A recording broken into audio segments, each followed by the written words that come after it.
Adik iparku meminjam 1 miliar rupiah dariku. Saat kutagih, dia tidak mau membayar. Ibu mertua menamparku dan berteriak, "Panggil bapakmu ke sini buat nagih." Aku langsung menelepon ayahku, seorang tokoh besar yang disegani. "Ayah, bantu Rania." 20 menit kemudian, 10 mobil mewah sudah terparkir rapat di depan gerbang. Aku tidak pernah menyangka akan ada hari di mana aku harus menelepon ayahku, seseorang yang sudah pensiun dari dunia kelam selama lebih dari 10 tahun hanya karena satu kalimat dingin dari ibu mertuaku. "Panggil bapakmu ke sini buat nagih." Kalimat itu menggema di ruang tamu rumah mertuaku pada suatu sore yang gerah. Saat itu, sisa cahaya senja belum benar-benar padam, tapi hatiku sudah terasa gelap gulita. Sore itu, aku berdiri di tengah ruang tamu, tanganku memegang salinan surat perjanjian utang senilai 1 miliar rupiah, yang ditandatangani oleh adik iparku, Rizky. 8 bulan yang lalu, surat itu masih lengkap dengan cap jempol tinta merah di bagian bawah. Aku menyimpannya selama ini, bukan karena curiga, tapi karena aku orang yang teliti. Aku percaya pada orang, tapi aku tidak buta. Aku berbicara dengan sangat pelan, begitu pelan sampai jika tidak diperhatikan, orang akan mengira aku sedang memohon. "Rizky, Mbak cuma minta uangnya kembali untuk modal usaha. Kamu janji 3 bulan, sekarang sudah 8 bulan. Aku berusaha menjaga suaraku tetap tenang, karena di kepalaku saat itu, menagih uang milik sendiri adalah hal yang wajar. Tapi Rizky tidak bangkit, juga tidak menunjukkan rasa bersalah. Dia duduk dengan kaki disilangkan, tangannya sibuk menggulir layar ponsel, lalu tersenyum miring. "Kapan Mbak kasih saya uang? Ada buktinya?" Kalimat itu seperti tamparan tak terlihat. Aku menatapnya, mengira aku salah dengar. Aku meletakkan surat itu di meja, mendorongnya pelan ke arahnya. "Ini kamu yang tanda tangan. Waktu itu bahkan kita rekam videonya." Dia mengambil kertas itu, meliriknya sekilas, lalu tertawa. "Halah, kertas begini kan bisa difotokopi. Tanda tangan juga bisa dipalsukan. Zaman sekarang, apa sih yang nggak bisa dipalsukan?" Aku merasakan jantungku berdebar kencang. Aku tidak pernah membayangkan adik ipar yang sudah kuanggap seperti adik kandung sendiri bisa selancang ini. Belum sempat aku bicara lagi, ibu mertuaku, Ibu Lastri, berdiri dari kursinya. Beliau menghampiri, merebut kertas itu dari tangan Rizky, merobeknya menjadi 2 tepat di depan mataku, lalu melayangkan tamparan keras ke pipiku di tengah ruang tamu. Plak! Suara tamparan itu terdengar begitu kering. Aku bahkan bisa mendengar obrolan tetangga di luar yang tiba-tiba berhenti. "Jadi menantu berani-beraninya kamu memfitnah adik iparmu? Kamu mau menguras harta keluarga ini?" "Hah?" bentak beliau. Aku masih belum pulih dari keterkejutan ketika beliau melontarkan kalimat berikutnya. Kalimat yang tidak akan pernah kulupakan seumur hidupku. "Panggil bapakmu ke sini buat nagih." Tamparan itu tidak sesakit tatapan merendahkan dari seluruh keluarga. Suamiku, Bagas, berdiri di sampingku, diam seperti patung. Tidak ada satu kata pun untuk melerai, tidak ada tatapan membela. Sementara Rizky hanya mengangkat bahu seolah semua ini hanyalah sebuah drama hiburan. Mereka pikir aku tidak akan berani berbuat apa-apa. Mereka pikir keluargaku hanyalah pedagang kecil, orang biasa yang mudah diintimidasi. Aku menyentuh pipiku yang terasa panas. Anehnya, aku tidak menangis. Aku juga tidak membantah. Aku justru tersenyum.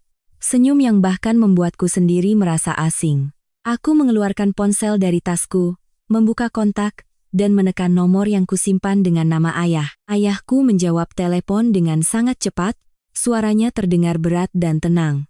"Ada apa, Nak?" Aku menatap lurus ke arah ibu mertuaku, suamiku, dan Rizky, lalu hanya mengucapkan satu kalimat, "Ayah, bantu Rania." Di seberang telepon hening selama beberapa detik, lalu ayahku bertanya balik. "Kamu yakin, Nak?" Aku menjawab singkat, "Rania yakin." Beliau hanya berkata, "Tetap di situ." Aku menutup telepon, meletakkannya di meja. Seluruh keluarga menatapku seolah aku sudah gila. Ibu mertuaku tersenyum sinis. "Kamu pikir satu telepon bisa bikin langit runtuh? Di sini tidak ada yang takut sama keluargamu." Aku tidak menjawab. Aku hanya duduk kembali di kursi, punggungku tegak, tanganku di atas paha. Aku menghitung setiap menit yang berlalu. Suasana di ruang tamu terasa begitu pekat. Suamiku berbisik, kamu keterlaluan, Ran. Aku menoleh padanya. Keterlaluan apanya? Menagih uangku sendiri itu keterlaluan? Dia tidak bicara lagi. Tepat 20 menit kemudian, dari ujung gang kecil, suara deru mesin mobil terdengar bertubi-tubi. Bukan satu, tapi beberapa mobil beriringan. Suara ban mobil yang berdecit pelan di jalanan beton yang familiar membuat para tetangga mulai menjulurkan kepala dari pintu. Anak-anak berlarian keluar untuk melihat. Aku bangkit dan melangkah ke teras. 10 mobil hitam mewah sudah terparkir rapat, memenuhi seluruh gang. Pintu-pintu mobil terbuka serentak. Pria-pria berbadan tegap dengan kemeja rapi turun. Mereka tidak berisik, tidak berteriak, hanya diam tapi penuh wibawa. Aku mendengar di belakangku ibu mertuaku menarik napas dengan tajam. Beliau mengenali mobil yang berada di tengah iring-iringan. Beliau pernah bertemu ayahku di acara pernikahan kami, pernah duduk satu meja, pernah tertawa basa-basi. Tapi beliau belum pernah melihat ayahku dalam wujud seperti ini. Pintu mobil di tengah terbuka, ayahku melangkah keluar. Beliau mengenakan kemeja batik sederhana, celana bahan gelap. Rambutnya sudah memutih, tapi postur tubuhnya masih tegap. Tidak ada aura preman, hanya tatapan tenang namun tajam. Beliau menatapku lebih dulu, tatapan yang tidak marah atau panik, hanya sebuah kepastian. Lalu beliau melangkah perlahan menuju gerbang rumah mertuaku. Orang-orang yang datang bersamanya berdiri membentuk dua barisan di belakang, menjaga jarak. Tetangga mulai berbisik-bisik.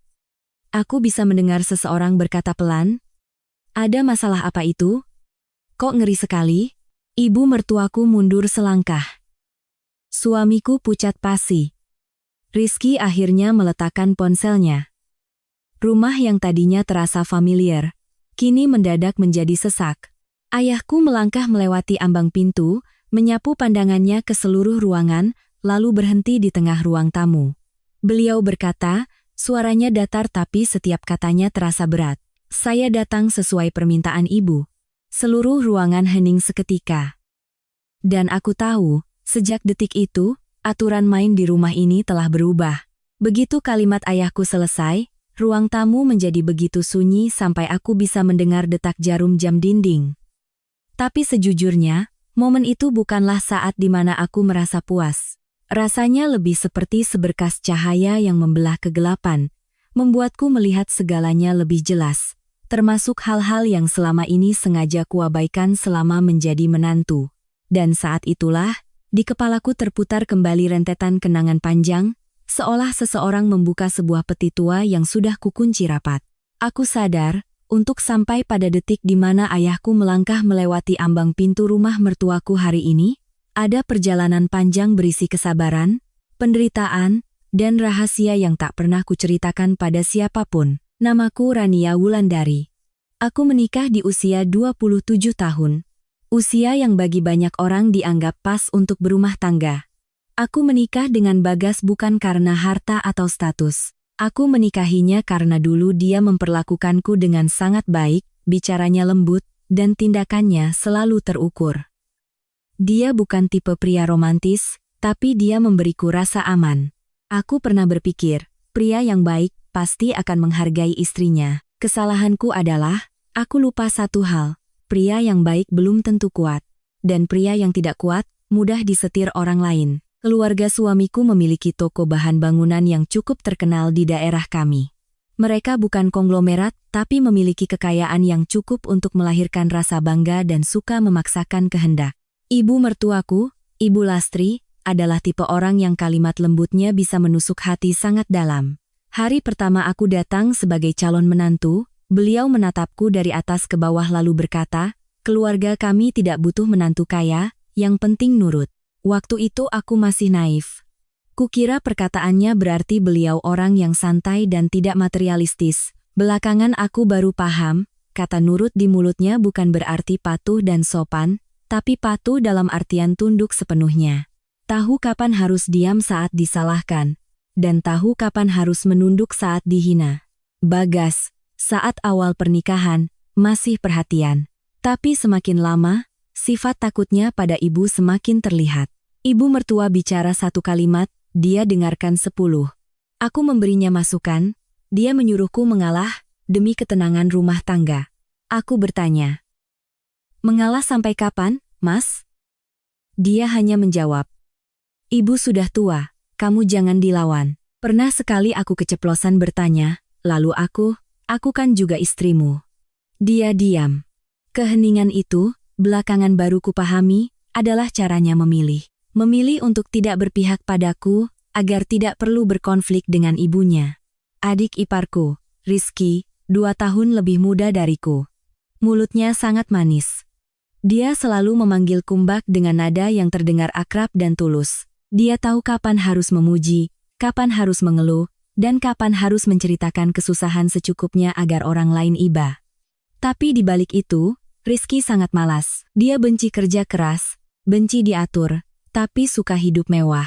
Dia tergila-gila dengan investasi cepat, tipe yang hari ini tanam 1, besok panen 3. Dia pamer macam-macam, mulai dari kripto, saham, investasi bodong, hingga proyek properti. Keuangannya tidak pernah transparan. Kalau sedang punya uang, belanjanya seperti air bah. Kalau sedang bokek, dia menghilang atau pulang ke rumah dengan wajah memelas. Sementara aku bukan orang yang terlahir kaya. Aku punya uang sendiri dari hasil kerja keras membangun bisnis online, dikumpulkan sedikit demi sedikit. Aku ulet, telaten, dan menjaga kepercayaan. Bagiku, 1 miliar rupiah bukanlah uang receh. Itu adalah modal usahaku untuk stok barang, membayar pemasok, dan menjalankan bisnis.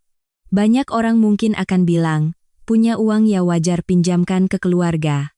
Tapi mereka tidak menjalani hidupku. Mereka tidak tahu setiap rupiah yang kusimpan adalah hasil dari begadang dan tekanan. Karena itu, aku selalu tegas. Boleh membantu, tapi harus jelas dan ada surat perjanjian. Aku jarang bercerita tentang keluargaku, bukan karena malu, tapi karena pesan ayahku. Ayahku bernama Hartono Wijoyo.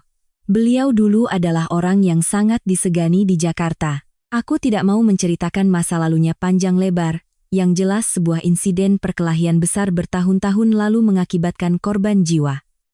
Ayahku dipenjara selama 12 tahun. Ketika beliau keluar, beliau bukan lagi pria pemarah seperti dalam rumor.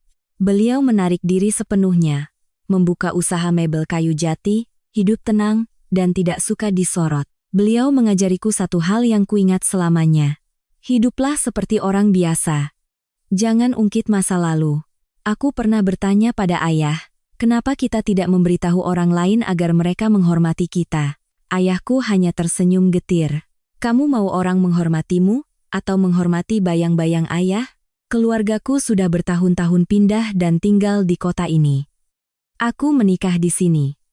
Keluarga suamiku hanya tahu ayahku adalah pengusaha mebel biasa. Mereka tidak perlu tahu lebih, dan aku juga tidak ingin mereka tahu. Aku hanya ingin hidup tenang. Aku pernah berkata pada diriku sendiri, masa lalu ayah adalah urusannya. Hidupku adalah urusanku. Aku ingin membangun rumah tangga di mana aku tidak perlu takut dengan tatapan sinis atau gosip. Lalu, kisah pinjaman 1 miliar itu dimulai pada suatu malam, 8 bulan yang lalu. Saat itu Rizky mengajakku bertemu di sebuah kafe, wajahnya kuyu, matanya merah. Dia bercerita proyek tanahnya tersangkut masalah perizinan. Rekan bisnisnya mengancam akan menarik dana.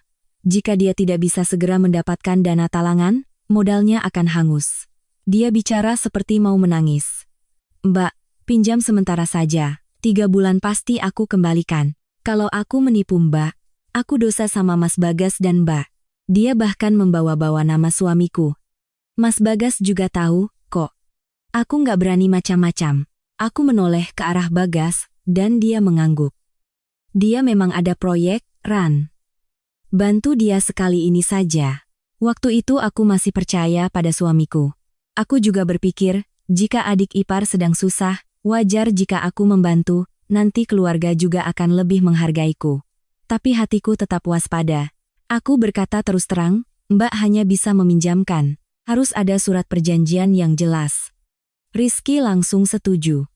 Dia bahkan proaktif menandatangani di atas meterai, menuliskan jangka waktu, bahkan menuliskan bunga simbolis supaya Mbak tenang. Aku ingat betul dia berkata dengan sangat manis, "Mbak kan sudah keluarga, Aku nggak akan bikin Mbak rugi. Aku tidak pernah menyangka, surat perjanjian itulah yang kelak menjadi pemicu kebakaran. Aku juga tidak menyangka orang pertama yang merobeknya adalah ibu mertuaku. Dan lebih tidak kusangka lagi, orang yang diam saja saat ibu mertua menamparku adalah suamiku. Tapi sudahlah. Itu adalah cerita masa kini. Di momen saat aku melihat ayahku berdiri di tengah ruang tamu rumah mertua, aku hanya melihat satu hal dengan sangat jelas. Aku sudah berusaha hidup normal, berusaha diam, berusaha menjaga keharmonisan, tapi ada orang-orang yang akan menganggap diammu sebagai kelemahan. Dan ketika mereka sudah terbiasa meremehkanmu, mereka tidak akan berhenti hanya pada satu kali. Setelah meminjamkan uang pada Rizky, aku tetap berusaha hidup seperti biasa. Aku tetap mengurus pesanan, mengirim barang, menutup buku, dan memasak makan malam menunggu suami pulang. Aku menenangkan diriku sendiri, hanya 3 bulan, nanti juga dia bayar. Aku tidak bercerita pada siapapun selain suamiku, juga tidak pamer pada ibu mertua, karena aku takut satu ucapan bisa mengubah urusan uang menjadi urusan gengsi keluarga. Aku hanya berpikir sederhana, saling membantu saat sulit adalah hal yang baik, selama orang itu masih bisa dipegang janjinya. Tapi hidup memang tidak seperti yang kita bayangkan. Rizky, setelah menerima uang itu, menghilang hampir sebulan. Aku mengirim pesan, dia menjawab dengan sangat santai. Lagi di luar kota, Mbak. Sinyal jelek. Nanti kalau sudah pulang aku kabari. Aku menelepon, kadang tidak aktif, kadang berdering tapi tidak diangkat. Aku bertanya pada Bagas, dia hanya bilang, dia sudah dewasa, Ran. Kamu khawatir apa? Kan ada suratnya. Aku mendengarnya tapi tetap merasa ada yang aneh. Karena orang yang berbisnis serius tidak akan pergi keluar kota sampai hilang kontak seperti itu. Tapi aku kembali menyalahkan diriku yang terlalu banyak berpikir.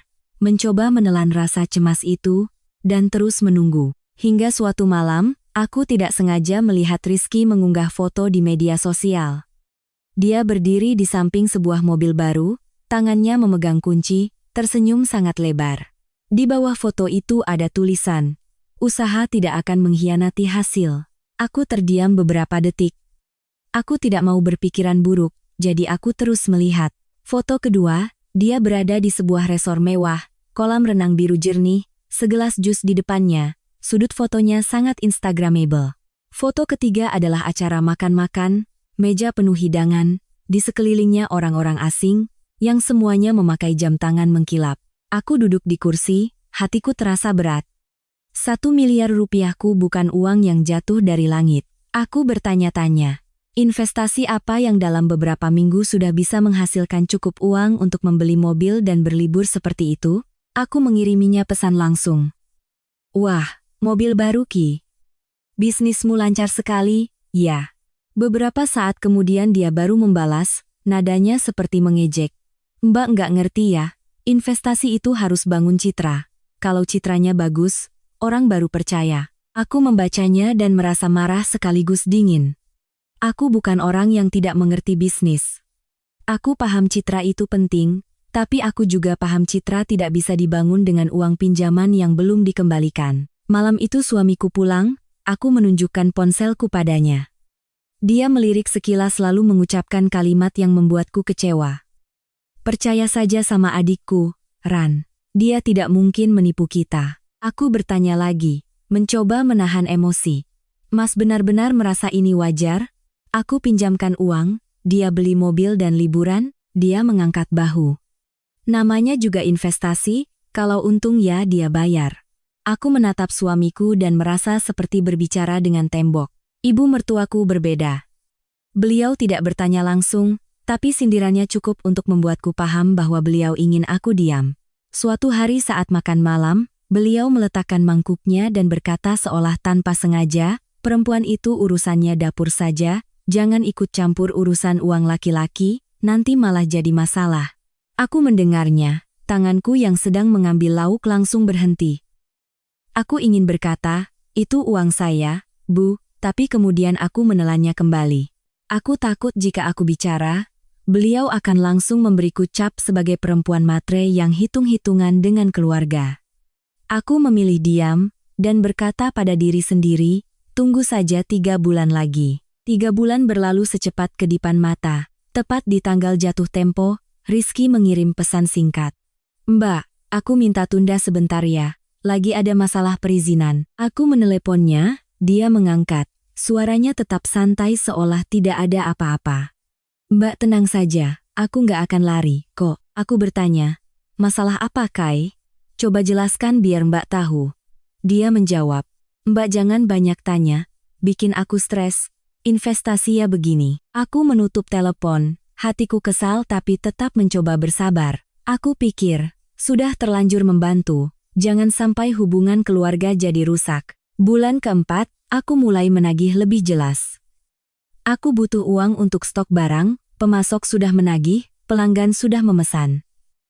Aku mengirim pesan, Rizky, Mbak butuh uangnya segera. Tolong usahakan minggu ini sudah ada. Ya. Dia membalas dengan cepat, tapi kalimatnya membuatku tercekat. Kalau Mbak butuh uang ya bilang saja, aku lagi usahakan. Jangan nagih begitu. Aku membacanya dan merasa seperti ditampar lagi. Butuh uang? Itu uangku. Kenapa menagihnya kembali malah membuatku terlihat seperti orang yang kekurangan? Aku marah sampai tanganku gemetar, tapi aku kembali menahan diri, takut jika bicaraku kasar akan memperburuk keadaan. Bulan kelima, Rizky mulai menghindariku. Jika bertemu suamiku, dia ceria. Tapi jika bertemu aku, dia punya 1000 alasan. Rapat, bertemu klien, keluar kota. Pernah sekali aku datang ke rumah mertua dan melihatnya sedang minum kopi di teras. Begitu aku masuk, dia langsung berdiri dan pura-pura menerima telepon. Aku memanggilnya, Rizky. Dia pura-pura tidak dengar. Aku berdiri di sana, merasa seperti penagih utang di dalam keluargaku sendiri. Lalu di bulan ke-6, aku mendengar kabar yang membuatku lemas. Seorang teman yang bekerja di bidang keuangan berbisik padaku, Ran, adik iparmu itu kayaknya ikut investasi bodong model Ponzi. Hati-hati, ya. Aku tidak langsung percaya, tapi hatiku mulai tidak tenang. Aku teringat acara makan-makan, orang-orang asing, pamer modal besar dan untung cepat. Aku mulai menghubungkan titik-titik, dan semakin kuhubungkan, semakin aku merasa ngeri. Malam itu aku mengajak Rizky bicara langsung. Aku tidak lagi berputar-putar. Aku bertanya, proyek yang kamu bilang itu benar ada? Atau kamu pakai uangnya untuk main investasi bodong? Rizky sama sekali tidak panik. Dia tersenyum sinis, tatapannya dingin seperti pisau. Mbak dengar dari siapa? Ada buktinya? Aku berkata, Mbak tidak butuh bukti untuk tahu Mbak sedang ditipu. Dia mengangkat bahu. Kalau tidak ada bukti, Mbak jangan menuduh. Hati-hati nanti kena fitnah. Aku duduk membeku. Saat itulah aku sadar, masalahnya bukan lagi soal izin yang tersendat atau pembayaran yang terlambat. Masalahnya adalah, dia sudah menyiapkan jalan keluar, menyangkal, menyalahkan, dan membuatku terlihat seperti pembuat onar. Aku melihat sikapnya, cara dia berkata dengan tenang, Mbak tidak ada bukti. Aku tiba-tiba mengerti satu hal yang sangat menyakitkan. Orang hanya berani selancang itu ketika mereka yakin aku tidak punya kekuatan untuk melakukan apa-apa terhadap mereka. Dan kekuatan yang mereka pikir tidak kumiliki, adalah sesuatu yang selama ini sengaja kusembunyikan agar bisa hidup tenang seperti orang biasa. Sejak berkonfrontasi dengan Rizky, aku tidak bisa lagi tidur nyenyak. Seringkali aku berbaring di samping suami, tapi mataku terbuka lebar. Suara kipas angin yang berderit pun terdengar seperti ada sesuatu di dalam diriku yang sedang terkikis sedikit demi sedikit. Aku bukan tipe orang yang suka membuat masalah, apalagi tipe istri yang suka mengungkit uang di depan keluarga. Tapi semakin aku diam, semakin aku merasa didorong ke posisi yang salah sekaligus memalukan. Dan tepat pada saat itu, bisnisku memasuki fase yang paling membutuhkan modal. Aku berbisnis sudah lama, punya banyak pelanggan setia. Saat itu ada tawaran stok barang dalam jumlah besar dengan harga sangat bagus. Jika aku bisa mengambilnya, keuntunganku akan sangat lumayan, cukup untuk mengembangkan usaha. Tapi untuk mendapatkannya, aku harus membayar dalam waktu singkat. Pemasok menelepon setiap hari, aku sudah putar otak mencari dana, tapi masih kurang tepat sejumlah 1 miliar itu. Aku menatap buku catatanku, hatiku panas seperti terbakar. Aku sudah mencoba meminjam dari teman, mencoba mengatur arus kas. Tapi siapapun yang berbisnis pasti paham, terkadang terlambat satu langkah saja bisa kehilangan kesempatan, bahkan kepercayaan. Setelah berpikir panjang, aku akhirnya kembali ke titik awal, menagih uangku sendiri. Aku berkata pada diriku, kali ini aku akan bicara tegas, jelas, tidak berputar-putar, dan tidak mengalah lagi. Aku mencetak salinan surat perjanjian, memasukkannya ke dalam tas. Yang asli kusimpan rapi di map. Aku bahkan mencari kembali pesan-pesan di mana Rizky memohon dan berjanji akan membayar. Aku ingin semuanya terang benderang agar tidak ada yang bisa berkelit lagi. Sore itu aku pergi ke rumah mertua.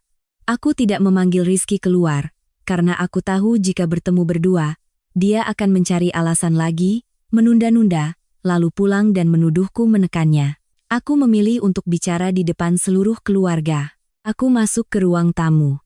Ibu mertua sedang menonton TV. Suamiku sibuk dengan ponselnya. Dan Rizky berbaring santai di sofa, kakinya di atas meja seolah sedang di hotel. Aku meletakkan tasku, menarik napas dalam-dalam, dan berkata langsung, hari ini saya kesini untuk meminta kembali uang saya. Saya butuh modal untuk usaha. Rizky pinjam 1 miliar.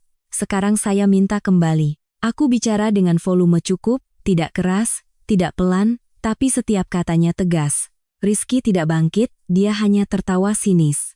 Mbak bicaranya kayak debt collector saja. Aku menatapnya. Saya bukan debt collector. Saya menagih uang saya. Dia mengangkat bahu. Uang apa? Kapan Mbak kasih saya uang? Aku membuka tas, mengeluarkan salinan surat perjanjian, meletakkannya di meja dan mendorong ke arahnya. Ini. Kamu tanda tangan, cap jempol, tanggalnya jelas. Rizky meliriknya, lalu bersandar, suaranya semakin lancang. Surat begini siapa saja bisa bikin, fotokopi juga bisa. Aku mengeluarkan surat aslinya, meletakkannya di depannya, menunjuk ke tanda tangan. Ini yang asli, lihat baik-baik. Rizky mengambilnya, melihatnya hanya sedetik, lalu tertawa. Tanda tangan ini kelihatannya palsu.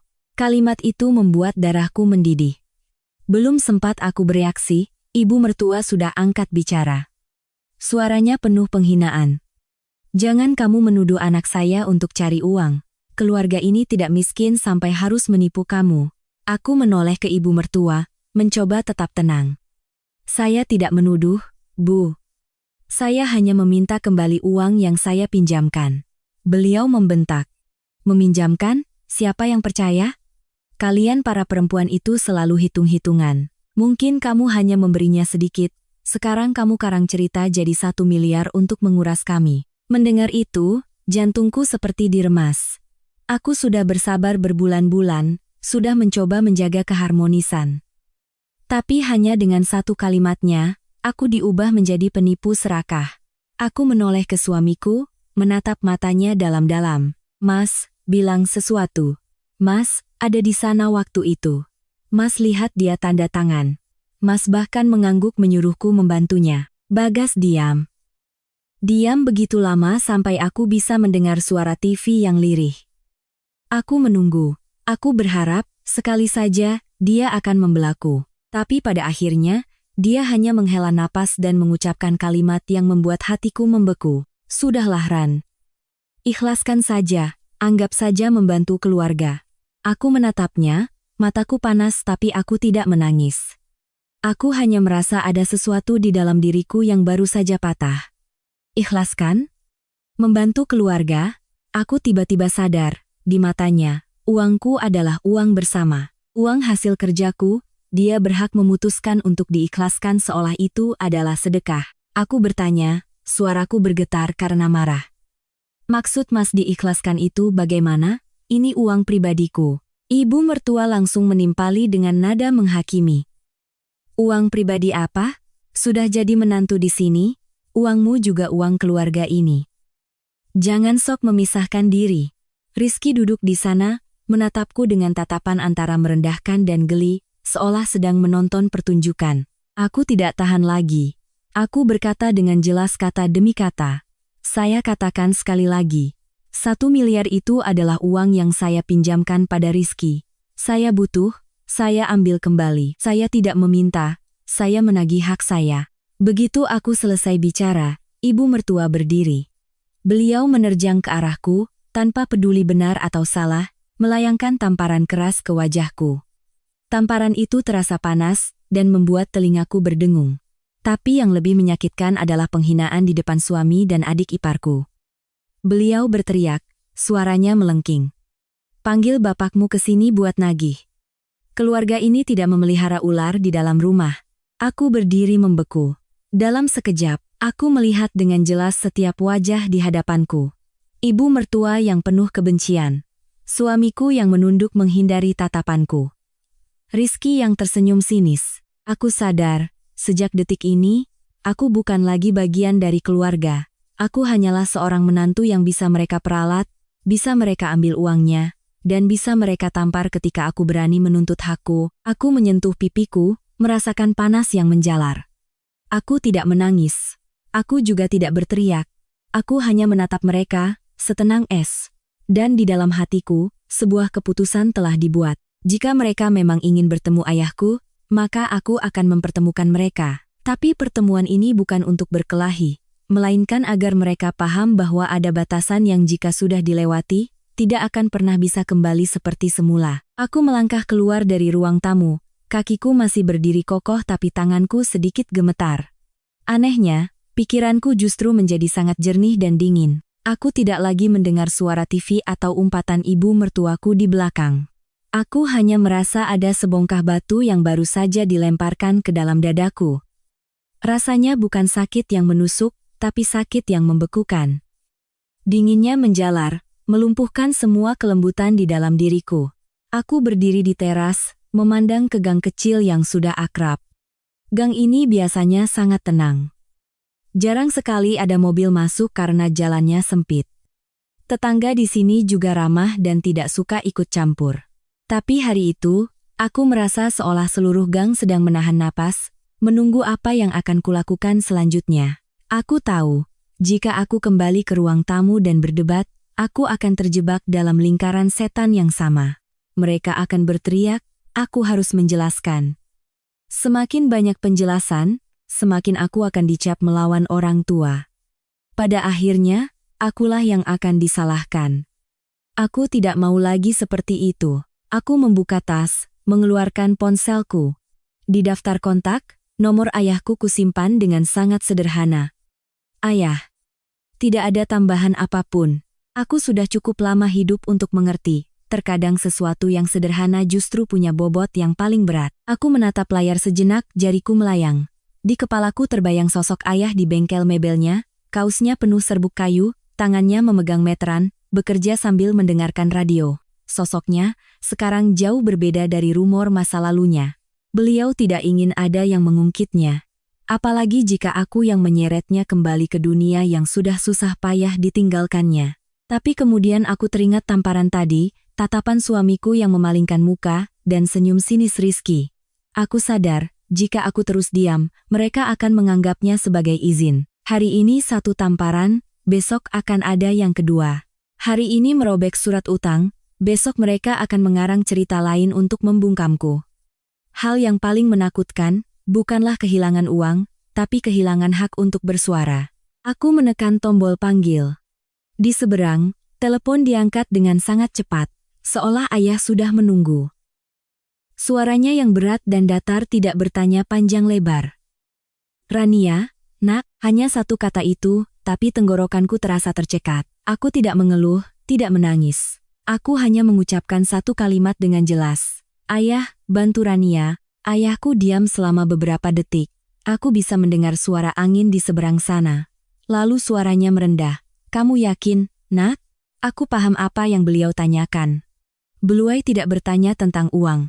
Beliau bertanya tentang keputusanku memanggilnya ke rumah mertua, tempat di mana beliau sudah berusaha keras hidup normal selama bertahun-tahun. Aku menelan ludah dan menjawab singkat, Rania yakin. Ayahku tidak bicara lagi. Beliau hanya berpesan satu kalimat. Tetap di situ, jangan berdebat lagi. Aku menjawab iya, yah, lalu menutup telepon. Layar ponselku mati, tapi jantungku masih berdebar kencang. Aku berbalik dan masuk ke dalam rumah, tapi tidak langsung ke ruang tamu. Aku berdiri di koridor, mencoba mengatur napas. Di ruang tamu, ibu mertuaku masih marah. Beliau membentak suamiku, "Lihat, istri model begitu harus diberi pelajaran. Dia pikir punya uang bisa seenaknya." Rizky menimpali dengan nada meremehkan. "Dia cuma drama saja, Bu. Uang dikeluargakan bisa diatur nanti." Sementara Bagas hanya bergumam, sesekali melirik ke arah pintu seolah takut ada yang mendengar. Aku tidak berkata apa-apa. Aku hanya duduk di sudut ruangan, punggungku tegak, tanganku di atas lutut. Aku tidak mau mereka melihatku gemetar, apalagi melihatku takut. Ibu mertuaku melirik sinis. "Sudah ditelepon? Mana bapakmu? Suruh ke sini Nagi." Aku menunggu. Aku tetap diam. Keheninganku membuat beliau semakin kesal. Tapi aku tahu, kali ini diamku bukan karena mengalah, tapi karena aku sedang menunggu. Tidak sampai 10 menit, suara mesin mobil terdengar dari ujung gang. Awalnya 1, lalu 2, lalu banyak mobil beriringan. Suaranya berbeda dari suara motor biasanya. Berat, dalam, dan tegas. Aku bangkit dan melangkah ke teras. Para tetangga mulai membuka pintu, beberapa bahkan berdiri di tengah gang untuk melihat. 20 menit tepat, 10 mobil hitam terparkir rapat di depan gerbang rumah mertuaku. Seluruh gang seolah diblokir. Orang yang lewat harus berputar arah. Aku mendengar bisik-bisik. Ada masalah apa di rumah itu? Siapa yang datang bawa mobil sebanyak itu? Ibu mertuaku kini keluar dari ruang tamu, ekspresinya mulai berubah. Tidak ada lagi wajah angkuh dan puas seperti tadi. Beliau membeku di ambang pintu, matanya terbelalak. Pintu-pintu mobil terbuka. Yang pertama turun adalah seorang pria berusia sekitar 50-an, berjas gelap, posturnya kokoh, wajahnya tidak tersenyum. Aku langsung mengenalinya. Pak Surya. Aku pernah bertemu dengannya beberapa kali di bengkel ayah. Kunjungannya selalu singkat, bicara beberapa patah kata lalu pergi. Ayahku tidak pernah memperkenalkan banyak, hanya bilang teman lama. Tapi aku tahu, Pak Surya adalah orang kepercayaan ayahku, yang pernah bersama ayah melewati masa-masa yang hanya bisa diterka orang luar. Pak Surya melihatku, melangkah mendekat, dan menundukkan kepala dengan sangat sopan. Suaranya tidak keras tapi jelas. "Mbak Rania butuh bantuan apa?" Caranya memanggilku Mbak membuat beberapa tetangga terkejut. Aku melihat ibu mertuaku mundur selangkah. Wajahnya pucat pasi. Beliau tidak bisa berkata apa-apa, hanya mencengkeram kusen pintu seolah takut jatuh. Lalu dari mobil di tengah, pintu terbuka perlahan. Ayahku melangkah keluar. Beliau mengenakan kemeja sederhana, celana bahan gelap. Tidak ada perhiasan, tidak ada kemewahan. Tapi hanya dengan kehadirannya saja, seluruh halaman depan rumah terasa hening. Orang-orang diam bukan karena takut berisik, tapi karena aura seseorang yang telah melewati terlalu banyak hal, dan kini berdiri dengan ketenangan yang dingin. Ayahku menatapku lebih dulu, tatapannya tidak menyalahkan atau bertanya, hanya sebuah tatapan yang seolah berkata, "Ayah di sini." Lalu beliau mengalihkan pandangannya ke dalam rumah mertuaku. Aku melihat suamiku berdiri di ruang tamu, wajahnya pucat. Rizky tidak lagi duduk santai. Dia berdiri dengan bahu sedikit membungkuk, bibirnya terkatup rapat. Ibu mertuaku masih di ambang pintu, tidak lagi berani bicara seperti saat menamparku. Ayahku melangkah melewati gerbang, berjalan lurus ke halaman. Setiap langkahnya pelan tapi mantap. Tidak ada yang perlu membuka jalan, tapi semua orang otomatis menyingkir. Dan tepat pada saat itu, aku mengerti dengan sangat jelas. Mulai detik ini, aturan di rumah ini telah berubah. Bukan karena ayahku membawa orang atau mobil, tapi karena mereka akhirnya melihat sesuatu yang mereka kira tidak kumiliki, sebuah sandaran dan ketegasan. Ayahku masuk ke halaman tanpa terburu-buru, juga tidak perlu ada yang memperkenalkan. Beliau berjalan lurus ke ruang tamu seolah sudah sangat paham bagaimana rumah ini bekerja. Aku berdiri selangkah di belakang ayah, mendengar dengan jelas suara sandal ibu mertuaku yang berlari kecil mengikutinya. Suaranya tidak lagi ketus, melainkan penuh kegugupan. "Mas Hartono, ini kan masalah kecil keluarga, kenapa harus dibuat jadi besar begini?" Ayahku tidak langsung menatapnya. Beliau menarik kursi dan duduk di kepala meja, meletakkan tangannya di atas kayu, suaranya terdengar berat dan dingin. Saya tidak membuatnya besar. Ibu yang menyuruh saya datang untuk menagih. Kalimat itu seperti gunting yang memotong semua basa-basi. Aku melihat ibu mertuaku terdiam. Suamiku menyelinap ke sudut ruangan, matanya bergerak liar. Sementara Rizky, meskipun tubuhnya menegang, masih mencoba bersikap keras kepala, berusaha menyelamatkan sisa-sisa harga dirinya. Om, masalah pinjam-meminjam ini sepertinya cuma salah paham. Aku menatap Rizky dan merasa geli sekaligus sakit. Sampai saat ini dia masih menyebutnya salah paham. Aku tahu, yang dimaksud salah paham adalah dia ingin mengulur waktu, membuat segalanya menjadi kabur, sampai siapapun yang lelah akan menyerah. Tapi ayahku bukan orang yang bisa diajak bermain seperti itu. Beliau menatap Rizky lurus-lurus, tatapannya tidak membentak tapi cukup untuk membuat orang merinding. Surat perjanjian bertanda tangan, cap jempol, rekaman CCTV kafe waktu kamu tanda tangan, rekaman telepon waktu kamu memohon pinjaman. Kamu mau salah paham model apa lagi? Aku terkejut. Aku tidak pernah memberikan semua itu pada ayah. Aku hanya punya surat perjanjian dan pesan singkat. CCTV kafe, rekaman telepon, aku sama sekali tidak tahu. Aku menoleh ke ayah, di kepalaku muncul pertanyaan, sejak kapan ayah tahu? Ayahku melirikku sekilas, seolah bisa membaca pikiranku. Kamu pikir ayah akan membiarkan putri ayah ditipu orang begitu saja? Ibu mertuaku menelan ludah. Beliau tahu ayahku punya masa lalu, karena saat pernikahan kami dulu, kedua keluarga sudah bertemu dan saling berkenalan. Tapi karena ayahku hidup tenang, bersikap normal, dan tidak pamer, beliau perlahan menganggap masa lalu itu sudah padam. Beliau mengira aku tidak punya sandaran, mengira ayahku hanyalah seorang bapak tua pengrajin kayu yang baik hati. Dan beliau sudah terbiasa bisa berkata dan berbuat apa saja padaku. Ayahku tidak bicara panjang. Beliau hanya bertanya singkat. 1 miliar. Mau dibayar atau tidak? Rizky mengatupkan bibirnya. Dia menatap suamiku seolah meminta bantuan, tapi Bagas menghindari tatapannya. Aku melihat dengan jelas. Saat dibutuhkan, saudara kandung pun akan mementingkan diri sendiri. Rizky menoleh ke ibunya, suaranya melemah. Bu, ibu mertuaku bingung, tapi masih mencoba mempertahankan nada superiornya. Mas Hartono, mohon pengertiannya. Namanya juga anak muda, bisnis kadang ada macetnya. Ayahku memotongnya.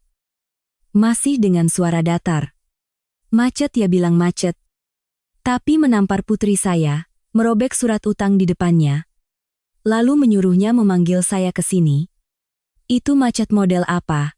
Kalimat itu membuat ibu mertuaku memerah. Beliau menatapku. Mungkin ini pertama kalinya beliau melihatku berdiri tegak, tidak menunduk, tidak menghindar. Pak Surya saat itu melangkah masuk, meletakkan sebuah map tebal di atas meja. Tanpa dibuka pun sudah terlihat isinya banyak. Beliau berkata dengan nada biasa, seolah sedang melaporkan pekerjaan. Kami sudah mengumpulkan semua bukti. Pesan permohonan pinjaman, bukti transfer, jadwal pertemuan, rekaman CCTV kafe, bahkan video saat dia pamer di acara minum-minum. Aku mendengar kata minum-minum dan hatiku terasa berat. Aku tidak mau percaya, tapi bukti-bukti itu tidak mungkin muncul begitu saja. Wajah Rizky mulai pucat. Pucat yang berbeda dari saat aku menagihnya. Dulu dia masih bisa tersenyum sinis karena mengira aku sendirian. Sekarang dia sadar, permainan ini tidak lagi di tangannya. Dia tergagap. Om memata-matai saya? Ayahku menatapnya, suaranya perlahan. Bukan memata-matai, tapi waspada. Beliau berhenti sejenak, lalu berkata terus terang. 3 bulan lalu, ada yang memberitahu saya kalau kamu sering bergaul dengan kelompok bisnis kotor. Kamu bahkan pamer kalau punya saya yang melindungimu. Saya harus tahu. Sejauh mana kamu menggunakan nama saya? Mendengar itu, punggungku terasa dingin. Ternyata ini bukan hanya soal Rizky tidak membayar utang. Dia bahkan menggunakan nama ayahku untuk gagah-gagahan, untuk membuka jalan. Aku menoleh ke Rizky, suaraku bergetar karena marah. Kamu pakai nama ayahku untuk pamer ke siapa? Rizky menunduk, tidak berani menjawab. Suamiku saat itu baru angkat bicara, tapi suaranya terdengar lemah. Ayah, mungkin dia cuma salah bicara. Aku menatap Bagas, mataku panas tapi suaraku sangat tegas. Mas jangan membelanya lagi. Waktu aku ditampar, Mas juga salah diam, kan? Bagas terdiam. Ibu mertuaku mendengar itu dan terkejut. Kamu bicara begitu, maksudnya apa? Suamimu diam itu untuk menjaga keharmonisan. Aku tertawa, tawa yang kering. Harmonis dengan membiarkan menantu ditampar di depan seluruh keluarga. Bu, suasana di ruang tamu begitu berat sampai tidak ada yang berani bernapas keras. Ayahku mengetukkan jarinya pelan di meja, suaranya terdengar jelas. Beliau menatap Rizky dan melontarkan pertanyaan yang membuat jantungku berhenti berdetak. Jawab jujur, 1 miliar itu, kamu pakai untuk apa? Rizky menggigit bibirnya, matanya melirik sekeliling seolah mencari jalan keluar. Tapi tatapan Pak Surya dan orang-orang di luar pintu membuatnya sadar, tidak ada lagi tempat untuk lari. Dia menelan ludah, suaranya mengecil. Saya pakai untuk modal usaha. Wajah ayahku tidak berubah. Beliau hanya berkata satu kalimat, tenang tapi dingin. Jawab lagi yang benar. Saya tidak suka mendengar kebohongan. Aku menatap Rizky. Untuk pertama kalinya, aku melihatnya benar-benar takut. Dan aku sadar, yang membuatnya takut sekarang bukan lagi soal 1 miliar. Dia takut pada apa yang telah dipamerkannya di luar sana, yang kini berbalik menggigitnya. Dan yang paling dia takuti adalah, ayahku sudah tahu dengan siapa dia bergaul, dan apa yang sedang menjeratnya. Aku berdiri diam, hatiku antara marah dan khawatir. Karena aku merasa sedang berdiri di depan sebuah jurang yang di dasarnya bukan hanya ada uangku, tapi juga kehormatan keluarga, masa depanku, dan semua hal yang selama ini kuusahakan untuk tetap normal. Aku berdiri menatap Rizky, hatiku panas dingin. Panas karena marah, dingin karena takut. Aku tahu dia sudah terjerumus dalam, tapi aku tidak bisa membayangkan sedalam apa. Di ruang tamu saat itu, satu kalimat saja dari Rizky bisa meruntuhkan seluruh rumah ini. Ibu mertuaku gelisah, tangannya saling meremas, matanya terus berpindah dari ayahku ke putra bungsunya, seolah memohon agar dia tidak bicara sembarangan. Sementara suamiku, masih dengan sikap diamnya yang khas, seolah dengan diam, dia tidak akan terseret. Ayahku tidak membentak. Beliau hanya mengulangi pertanyaannya, pelan tapi tegas. 1 miliar itu, kamu pakai untuk apa? Rizky menunduk, tergagap. Saya pakai untuk modal usaha. Ayahku mengetuk meja pelan. Suaranya terdengar jelas. Jangan berputar-putar. Jawab yang benar. Pak Surya maju selangkah, suaranya tetap tenang seolah sedang melaporkan pekerjaan. Biar dia lihat ini, nanti dia akan bicara yang benar. Selesai berkata, beliau membuka laptop dan meletakkannya di meja. Aku melihat ibu mertuaku panik, hendak menghentikannya tapi tidak berani. Pak Surya menekan beberapa tombol, layar menampilkan sebuah video yang direkam di sebuah klub malam. Lampu kelap-kelip, musik berdentum, suara tawa dan obrolan bercampur aduk. Aku melihatnya dan merinding. Aku langsung mengenali wajah Rizky yang duduk di tengah kerumunan, mengenakan kaos putih, kalung berkilauan, tangannya memegang gelas, wajahnya memerah karena mabuk. Dia tertawa lebar, menepuk dada seolah pamer. Uang bukan masalah, menantu di rumah gue yang modalin. Stok barang aman. Kalimat itu terdengar sangat jelas meski musiknya keras. Aku mendengarnya dan punggungku terasa dingin. Barang di sini bukan bahan bangunan, bukan juga barang biasa. Dari cara bicaranya, anggukan orang-orang di sekitarnya, dan tatapan licik beberapa orang di dekatnya, aku cukup paham ini adalah sesuatu yang tidak bersih. Aku menoleh ke Rizky, yang wajahnya kini pucat pasi, bibirnya bergetar. Aku bertanya, suaraku serak, kamu bilang stok barang. Barang apa? Rizky menelan ludah, tidak menjawab. Aku menatap suamiku, mencoba menahan amarah. Mas dengar. Adikmu bilang uang istrimu dipakai untuk stok barang.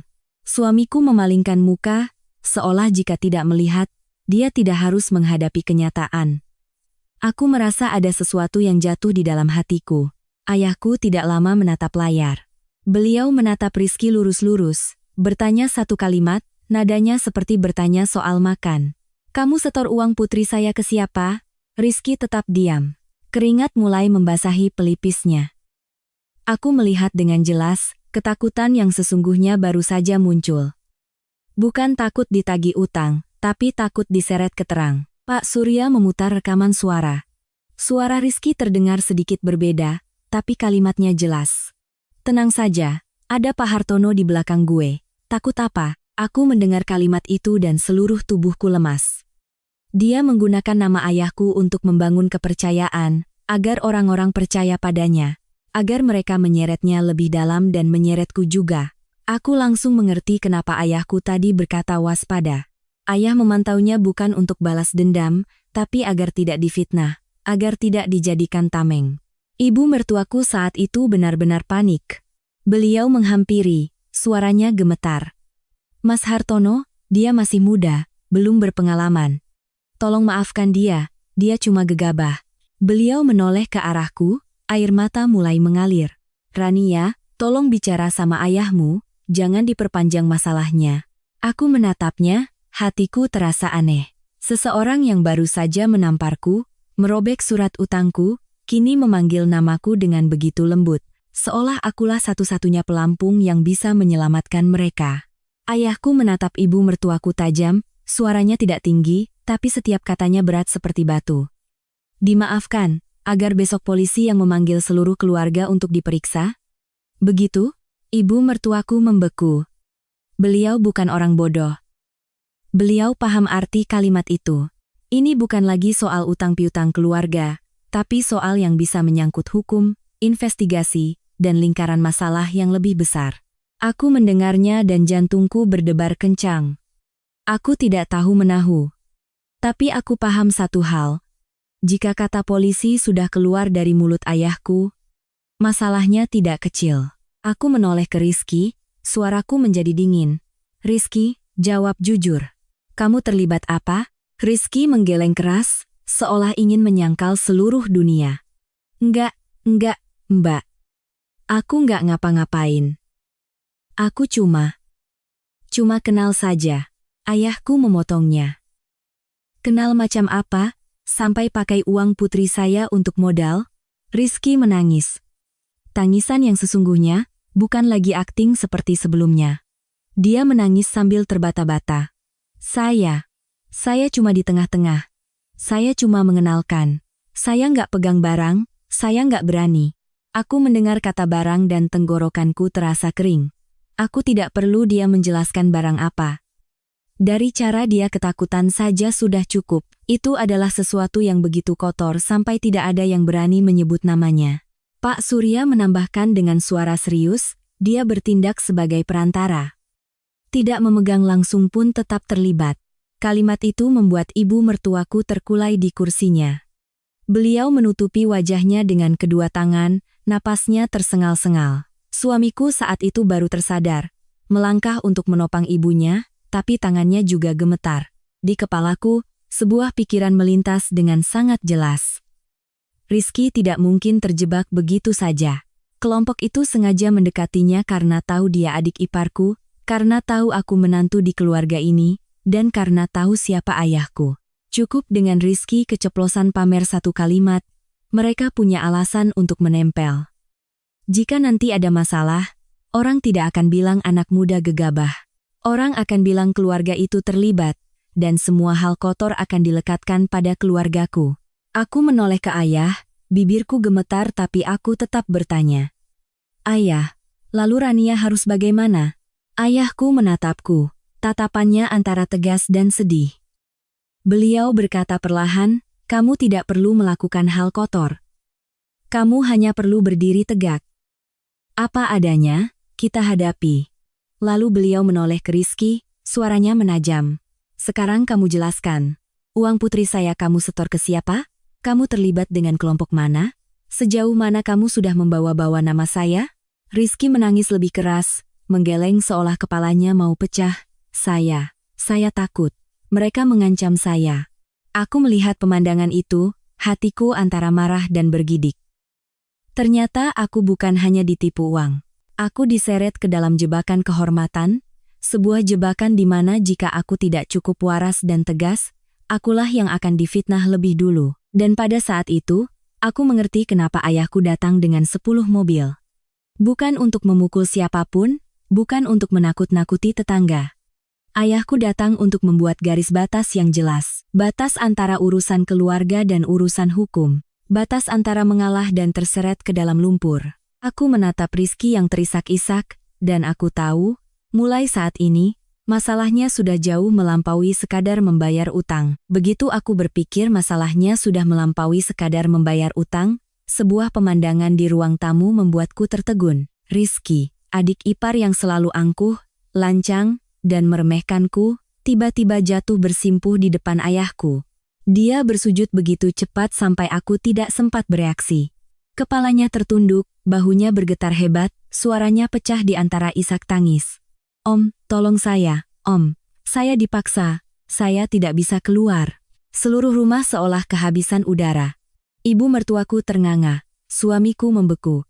Aku melihat pemandangan itu dan hatiku tidak langsung merasa iba. Aku hanya merasa getir. Aku melontarkan sebuah pertanyaan. Suaraku dingin meski bergetar karena emosi. Waktu kamu tanda tangan surat utang, apa kamu dipaksa? Waktu kamu duduk santai menyangkal, apa kamu dipaksa? Atau kamu baru ingat jadi korban setelah ketakutan? Rizky tidak berani mengangkat kepalanya menatapku. Dia hanya menggeleng terus-menerus, air matanya menetes.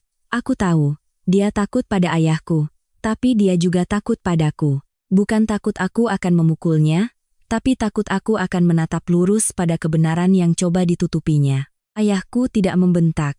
Beliau menatap Rizky sejenak, lalu bertanya satu kalimat sederhana. Kamu sudah terlibat sejauh mana? Rizky menggigit bibirnya, menjawab dengan gemetar. Saya cuma di tengah-tengah, Om. Saya mengenalkan, saya tidak pegang barang. Ayahku berkata tegas, jangan pakai kiasan. Sebutkan angkanya. Rizky terdiam beberapa detik, lalu seperti terpojok, dia mengaku dengan suara lirih, 3 kali pengiriman. Aku mendengarnya dan tanganku terasa dingin. 3 kali. Itu bukan lagi gegabah. Itu adalah sebuah proses, sebuah keterlibatan yang semakin dalam. Pak Surya, yang berdiri di samping meja, merendahkan suaranya. Tapi setiap katanya seperti paku yang menancap di lantai. 3 kali menjadi perantara sudah cukup untuk memenuhi unsur pidana. Meskipun tidak memegang langsung, tetap terlibat. Dan jika polisi melacak aliran dananya, ibu mertuaku seperti disambar petir. Beliau terhuyung dan jatuh terduduk di kursi, kedua tangannya memegangi dada, matanya terbelalak. Beliau menangis, tangisan yang putus-putus. Ya Tuhan, hancur keluarga saya. Rizky, apa yang kamu lakukan, nak? Lalu beliau berbalik tajam ke arahku, wajahnya pucat pasi, suaranya memohon. Rania, tolong bicara sama ayahmu, selamatkan adikmu. Dia hanya gegabah. Aku berdiri di sana, hatiku terkoyak. Sebagian diriku ingin berteriak, gegabah apa sampai menyeret keluarga orang lain? Sebagian lain merasa ngeri. Karena jika kelompok itu memang sekotor yang dikatakan ayahku, Rizky tidak hanya membahayakan dirinya sendiri, tapi juga aku, ayahku, dan keluarga yang selama ini kuusahakan untuk tetap normal. Aku melirik Bagas. Hanya melirik, tapi dia sudah buru-buru memalingkan muka. Tatapannya menghindar, seolah dengan tidak melihatku, dia tidak perlu bertanggung jawab. Hatiku terasa semakin dingin. Aku tiba-tiba sadar, di rumah ini, yang dari awal sampai akhir dijadikan tameng hanyalah aku. Ayahku meletakkan kedua tangannya di atas meja, tubuhnya sedikit condong ke arah Rizky. Suaranya tetap datar tapi begitu serius sampai semua orang menahan napas. Sekarang dengarkan baik-baik. Ada 2 jalan. Beliau berhenti sejenak, lalu melanjutkan, 1. Saya serahkan semua bukti ini ke polisi. Kamu hadapi sendiri, saya tidak akan ikut campur. 2. Kamu bekerja sama, menjadi saksi, mengaku, dan jelaskan siapa yang menyeretmu. Aliran dananya kemana? Apa saja yang sudah kamu katakan tentang saya dan putri saya? Kamu pilih. Aku mendengar itu dan jantungku berdebar kencang. Aku tahu ayahku sedang membuat garis batas. Beliau tidak mengancam, beliau memberikan pilihan. Setiap pilihan ada harganya, tapi setidaknya, masih ada jalan. Dan yang terpenting, beliau sedang menarikku keluar dari lubang yang digali orang lain. Rizky gemetar, menatap ayahku dengan mata merah. Dia berkata dengan putus asa, "Kalau saya mengaku, apa Om bisa melindungi keluarga saya? Saya takut. Saya takut mereka balas dendam." Kalimat itu membuat seisi ruangan kembali hening. Ibu mertuaku menahan tangisnya, seolah takut mendengar jawabannya. Suamiku berdiri mematung, wajahnya pucat. Dan aku merasakan ketakutan yang nyata menjalar di punggungku. Karena jika Rizky takut balas dendam, berarti kelompok itu bukan tipe yang hanya mengancam dengan kata-kata. Ayahku menatap Rizky, tatapannya mendingin. Beliau berkata terus terang, tidak ada janji muluk. Saya melindungi putri saya. Beliau berhenti, lalu menambahkan kalimat terakhir dengan sangat jelas, seperti sayatan pisau. Sedangkan kamu, urus dirimu sendiri. Ibu mertuaku berseru, "Mas Hartono, dia juga sudah seperti anak sendiri." Ayahku menoleh ke arahnya, suaranya rendah tapi berat. "Anak sendiri? Kalau begitu, apa ibu sudah menampar menantu ibu? Apa ibu sudah merobek surat utangnya? Ibu mau saya melindungi siapa?" Aku mendengarnya dan tenggorokanku tercekat. Untuk pertama kalinya, aku melihat orang dewasa bicara tanpa basa-basi antar besan. Suasana di ruangan itu membeku. Ini bukan lagi soal menjaga keharmonisan atau menyelesaikan masalah di dalam rumah. Ini adalah batas hukum, kehormatan, dan konsekuensi. Rizky menundukkan wajahnya ke lantai, menangis seperti anak kecil. Tapi aku tidak lagi melihatnya sebagai adik ipar yang malang. Aku hanya melihat seorang dewasa yang serakah, nekat, menyeretku ke dalam lumpur, dan sekarang mulai membayar harganya. Aku menatap tanganku, masih bisa merasakan panas di pipi tempat ibu mertua menamparku. Aku tiba-tiba sadar, tamparan itu bukan hanya penghinaan. Itu adalah dorongan terakhir yang membuatku tidak bisa lagi kembali menjadi orang yang sabar. Dan saat itu, sebuah pikiran muncul dengan sangat jelas di kepalaku. Jika hari ini ayahku tidak datang, jika hari ini aku tidak berani berdiri tegak, mungkin yang bersujud bukan Rizky, tapi aku. Aku yang akan bersujud memohon mereka mengembalikan uangku, memohon mereka berhenti menginjak-injakku. Membayangkan itu, aku bergidik. Dan aku semakin mengerti, kenapa ayahku berkata, jangan berdebat lagi. Karena terkadang, diam di saat yang tepat bukanlah kekalahan, melainkan cara untuk mengumpulkan kekuatan melewati batas terakhir. Setelah Rizky bersujud, rumah mertuaku tidak lagi terasa seperti rumah keluarga. Rasanya seperti sebuah ruangan tertutup yang jendelanya baru saja dibuka paksa. Angin dingin masuk, meniup semua debu yang selama ini mereka sembunyikan di bawah karpet bernama menjaga keharmonisan. Ayahku tidak bicara banyak lagi. Beliau hanya menyuruh Rizky berdiri, menyeka wajahnya, dan berkata satu kalimat. Masuk ke kamarmu. Matikan ponselmu. Mulai sekarang. Jangan hubungi siapapun dari kelompok itu. Rizky mengangguk cepat. Wajahnya masih pucat seperti orang yang baru saja lolos dari maut. Malam itu, 10 mobil mewah meninggalkan gang dalam keheningan.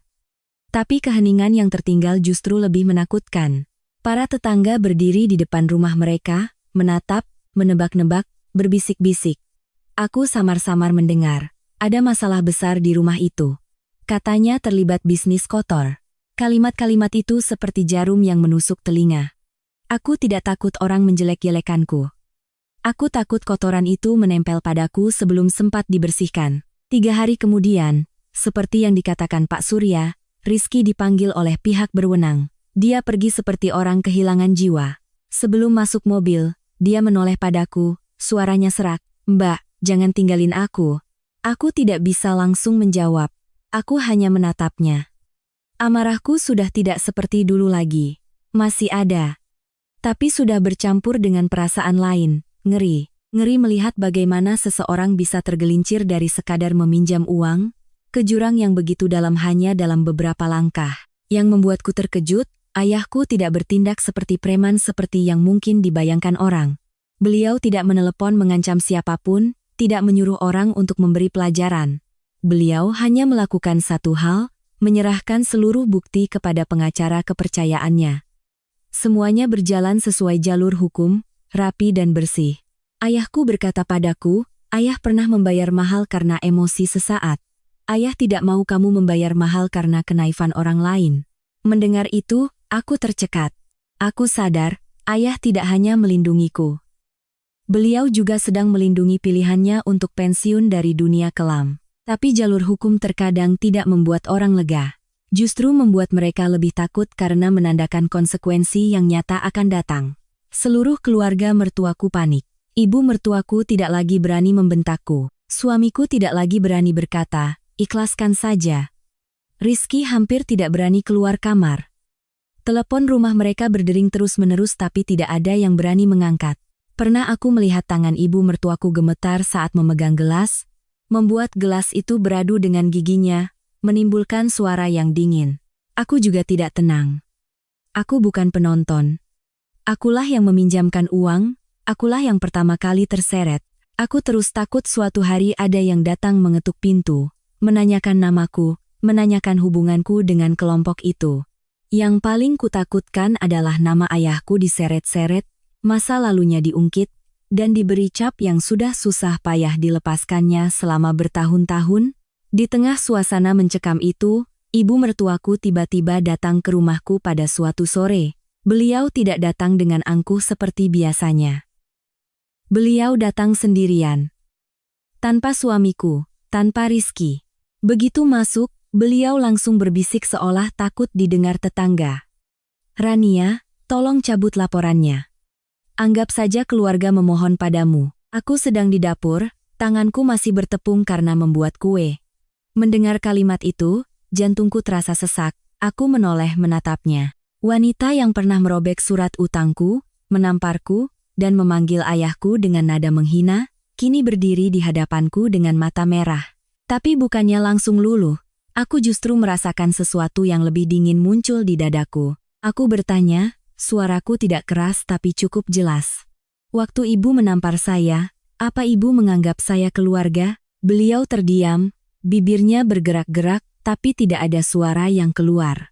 Dalam keheningan itu, aku bisa melihat rasa malu, rasa takut, tapi tidak ada satu hal yang paling kubutuhkan, pengakuan. Beliau ingin aku mencabut laporan bukan karena kasihan padaku, tapi karena takut pada konsekuensinya. Belum sempat aku bicara lagi, ponselku bergetar. Telepon dari Pak Surya. Beliau tidak berputar-putar. "Mbak Rania, tolong lihat ini, baru putuskan bagaimana bicara dengan mereka." Aku membuka pesan. Beberapa foto tangkapan layar mutasi rekening muncul. Aku melihat beberapa baris pertama, dan pandanganku menggelap. Di sana ada transaksi sebesar 500 juta rupiah dari rekening perusahaan suamiku ke sebuah nama asing, dengan keterangan biaya pengiriman. Tanganku terasa dingin. Aku membacanya berulang-ulang, takut salah lihat, tapi tidak. Nomor rekening, nama perusahaan, tanggal transfer, semuanya jelas. Aku tiba-tiba mendengar suara ibu mertuaku di ruang tamu semakin mengecil, seolah ada yang memutar volume suaranya. Di kepalaku hanya ada satu pertanyaan. Kenapa rekening perusahaan suamiku mentransfer uang? Malam itu, saat Bagas pulang, aku tidak bertanya berputar-putar. Aku meletakkan ponsel di meja, membuka foto mutasi rekening itu, dan mendorongnya ke arahnya. "Jelaskan." Suamiku melihatnya sekilas, wajahnya langsung pucat. Dia mengambil ponselku, melihatnya, lalu meletakkannya kembali seolah tangannya terbakar. Dia tergagap. Aku cuma tanda tangan atas nama Rizky. Aku menatapnya lama, begitu lama sampai dia mulai menghindari tatapanku. Aku bertanya perlahan, kata demi kata. "Tanda tangan atas nama bagaimana? Rizky yang menyuruhmu transfer, atau kamu tahu sendiri dan mentransfernya?" Dia menelan ludah, suaranya mengecil. "Dia yang minta tolong. Katanya untuk biaya pengiriman barang." Aku mendengar kata barang, dan di dalam diriku meledak api yang dingin. Aku memiringkan kepala menatapnya. "Mas tidak bertanya barang apa? Mas tidak merasa aneh? Atau Mas pikir, yang penting untung?" Bagas diam. Diam seperti setiap kali ibunya memarahiku. Tapi kali ini, diamnya bukan lagi kelemahan. Rasanya seperti pengakuan tanpa kata. Tenggorokanku terasa tercekat, tapi air mata tidak keluar. Aku hanya merasa hampa. Aku berkata, Suaraku tidak tinggi tapi tajam. Atau jangan-jangan Mas juga dapat bagian? Suamiku tetap tidak menjawab. Dia menunduk, kedua tangannya terkepal, buku-buku jarinya memutih, dan pada saat itulah, aku menyadari hal yang paling menakutkan. Rizky bukan satu-satunya pemain. Jebakan ini tidak hanya mengincar seorang adik ipar yang suka pamer. Bisa jadi, jebakan ini sudah menjerat pria yang kusebut suami. Pria yang telah bersamaku bertahun-tahun, tapi tidak pernah sekalipun membelaku. Aku mendengar keheningan Bagas, dan hatiku membeku. Aku tidak butuh penjelasan panjang. Aku hanya butuh dia berani menatapku dan mengatakan yang sebenarnya. Tapi dia tetap menunduk, seperti kebiasaan yang sudah mendarah daging. Aku meletakkan kedua tanganku di tepi meja, mencoba menjaga suaraku tetap tenang. Karena aku tahu, jika aku meledak sekarang, dia akan menggunakan itu sebagai alasan untuk mengatakan aku emosional dan memutarbalikkan fakta seperti biasanya. Aku bertanya langsung, tidak lagi berputar-putar. Dari 1 miliar uangku, berapa banyak yang Mas tahu? Pertanyaan itu bukan hanya tentang uang. Itu tentang kebenaran. Bagas terdiam. Dia jatuh terduduk di kursi. Wajahnya pucat pasi. Beberapa saat kemudian, dia baru bicara, suaranya pelan. Aku tahu dia bisnis yang berisiko. Aku menatapnya. Berisiko bagaimana? Dia menelan ludah, seperti barang selundupan. Barang impor tanpa pajak. Dia bilang untungnya cepat. Aku mendengarnya dan jantungku berdebar kencang. Aku tidak naif, aku tahu di luar sana ada jalan pintas seperti itu. Tapi aku tidak percaya suamiku berani menutup mata dan menganggapnya wajar. Aku bertanya lagi, setiap katanya menusuk. Mas tahu begitu, tapi tetap membiarkan dia memakai uangku? Bagas tergagap. Aku pikir hanya sebentar, lalu dia kembalikan. Aku tidak menyangka akan jadi sepanjang ini. Aku tertawa.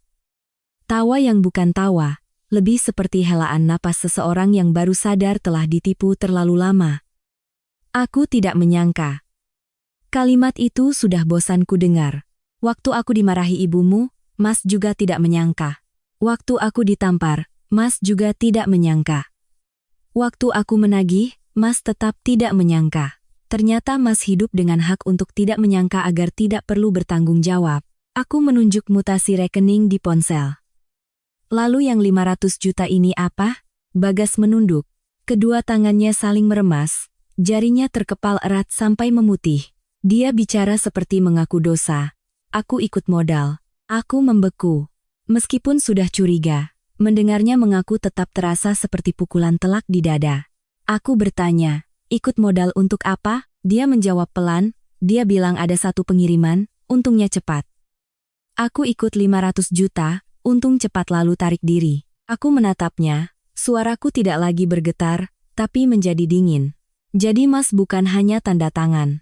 Mas berpartisipasi. Bagas mengangkat kepala, matanya merah. Aku cuma mau cari tambahan untuk keluarga. Aku memotongnya. Untuk keluarga, atau untuk keserakahanmu sendiri? Dia diam. Aku melanjutkan, seolah menancapkan paku satu persatu. Kalau ketahuan bahaya, apa rencanamu? Bagas bernapas dengan berat. Aku berencana membiarkan Rizky yang mengurusnya. Dia yang memulai, dia yang tanggung jawab. Aku mendengar kalimat itu dan tanganku terasa dingin. Jadi benar, dia berencana membiarkan adiknya menanggung semuanya. Dan jika masalah ini meledak, aku yang memberikan uang juga akan terseret. Sementara dia akan bersembunyi di balik alasan aku tidak tahu. Di kepalaku terngiang kembali kalimat yang diucapkannya saat aku menagih utang. Kalimat yang diucapkannya dengan helaan napas seolah penuh kearifan. Sudahlah, ikhlaskan saja. Anggap membantu keluarga. Dulu kukira dia ingin mendamaikan. Sekarang aku baru paham. Dia takut aku mengorek lebih dalam. Dia ingin aku diam agar jalan pintasnya tidak terbongkar. Aku menatap suamiku. Melihat dengan jelas pria yang pernah berjanji melindungiku, kini siap menjadikanku tameng. Aku bertanya, suaraku tetap datar meski hatiku terasa terkoyak. Mas tahu ibumu menamparku? Dia diam. Aku melanjutkan, Mas dengar ibumu menyuruhku memanggil ayahku untuk menagih? Dia diam. Aku menutupnya dengan kalimat yang tajam seperti pisau. Mas diam karena Mas pikir aku akan mengalah. Kalau aku mengalah, Mas aman. Bagas tiba-tiba berdiri, suaranya meninggi. Bukan karena marah padaku, tapi karena takut. Jangan diperpanjang lagi, Ran, kalau ini terbongkar, aku juga bisa hancur. Aku menatapnya, hatiku tiba-tiba terasa sangat tenang, hancur. Akhirnya dia mengucapkan hal yang paling dipedulikannya. Bukan sakit hatiku, bukan adiknya yang terjerumus, bukan ibunya yang salah, tapi dirinya yang akan hancur. Aku tidak berdebat lagi. Aku berbalik masuk ke kamar, menutup pintu, dan duduk di tepi ranjang. Aku tidak menangis. Aku hanya merasa lelah seperti orang yang baru saja melewati badai panjang. Aku mengangkat telepon dan menghubungi ayahku. Di seberang, suaranya tetap berat dan mantap. Bagaimana, Nak? Aku berkata terus terang. Ayah, kalau ini dibongkar, Mas Bagas juga terlibat. Ayahku diam beberapa detik. Lalu, beliau melontarkan pertanyaan yang membuat hatiku sakit. Kamu masih mau menyelamatkan suamimu? Pertanyaan itu tidak mudah. Rasanya seperti dihadapkan pada dua jalan. 1. Mempertahankan apa yang disebut keluarga, mencoba meringankan beban suamiku, menariknya keluar dari lumpur. 2. Menerima kenyataan bahwa dia sudah lebih dulu memilih lumpur, dan aku hanyalah orang yang diseretnya. Aku teringat tahun-tahun usahaku, teringat saat-saat aku diam demi kedamaian, teringat tamparan ibu mertuaku, tatapan suamiku yang memalingkan muka, dan kalimat ikhlaskan saja yang ternyata berarti diamlah, agar aku aman. Aku menarik napas dalam-dalam, suaraku tidak lagi bergetar. Sejak tamparan itu, Rania sudah tidak punya suami lagi, yah, ayahku tidak menyalahkan. Beliau hanya menghela napas sangat pelan, seolah sudah menduganya. Lalu beliau mengucapkan kalimat yang membuatku merinding, karena aku tahu ini bukan ancaman, tapi pertanda konsekuensi. Kalau begitu, siapkan mentalmu. Kali ini, tidak ada jalan untuk kembali. Aku meletakkan telepon, menatap langit-langit kamar.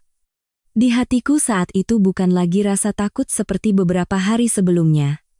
Yang ada adalah sebuah tekad yang aneh. Jika sudah sampai di titik ini, aku tidak bisa ingin tetap bersih sambil mempertahankan segalanya seperti semula. Ada keluarga yang jika sudah menunjukkan inti yang busuk, ditambal bagaimanapun hanya akan menjadi penutup mata. Dan aku tahu, bagian tersulit dari cerita ini baru saja akan dimulai. Setelah percakapan telepon dengan ayah, aku duduk lama di kamar yang gelap, mendengarkan suara kendaraan di luar, hatiku terasa seperti diikat. Aku tidak menangis lagi. Mungkin air mataku sudah kering sejak tamparan ibu mertuaku. Yang tersisa hanyalah kejernihan pikiran yang dingin. Aku keluar dari kamar, menatap Bagas lurus di mata, dan berkata dengan jelas kata demi kata, Mas pilih berdiri di pihakku, atau di pihak jalan pintasmu? Bagas terkejut, lalu langsung mengubah nada bicaranya menjadi memelas, seolah dengan kelembutan semua masalah akan selesai. Aku salah, Ran. Beri aku kesempatan untuk memperbaiki. Aku janji tidak akan terlibat lagi. Aku menatapnya, bertanya balik dengan nada tenang yang justru membuatnya semakin panik. Memperbaiki bagaimana? Dengan mendorongku dan ayahku ke jurang, sementara Mas berdiri di luar menonton? Dia terdiam. Dia hendak mengatakan sesuatu, tapi kemudian diam seperti biasanya. Kali ini, diamnya bukan lagi kelemahan, tapi ketakutan akan terbongkar. Keesokan paginya, ayah meneleponku untuk datang ke bengkel. Beliau tidak menungguku di dalam rumah, tapi berdiri di halaman yang beraroma kayu baru, seolah ingin aku menghirup udara segar dan mengingat siapa diriku, dan betapa bersihnya aku harus hidup. Di sana sudah ada Pak Surya, dan seorang pria berpenampilan rapi yang diperkenalkan sebagai pengacara. Ayahku berkata terus terang, mulai sekarang, kita tidak pakai perasaan. Kita pakai hukum, kita selesaikan dengan bersih. Pengacara itu membentangkan kertas dan menanyakan setiap detail. Kapan transfer dilakukan? Di mana surat utang ditandatangani? Siapa saksinya? Apakah pesannya masih ada? Sementara Pak Surya menyerahkan bukti-bukti tambahan. Rekaman CCTV, rekaman suara Rizky yang pamer, daftar nomor telepon, jadwal pertemuan. Aku melihat semua itu dan merasa ngeri sekaligus lega. Selama ini kukira aku hanya ditipu uang. Ternyata aku sudah ditarik sampai ke tepi jurang. Ayahku mengucapkan kalimat yang tidak akan pernah kulupakan. Ayah datang bukan untuk menagih utang. Ayah datang untuk memotong benang kotor itu sebelum melilitmu. Rencana ayah bukanlah untuk mengintimidasi siapapun. Rencananya adalah menciptakan kondisi agar pihak berwenang bisa menangkap orang yang tepat, dengan tindakan yang tepat, dan bukti yang tepat. Agar kelak jika ada yang berani mengatakan keluargaku terlibat, aku bisa mengangkat kepala dan berkata, saya korban, saya bekerja sama, saya tidak menutupi apapun.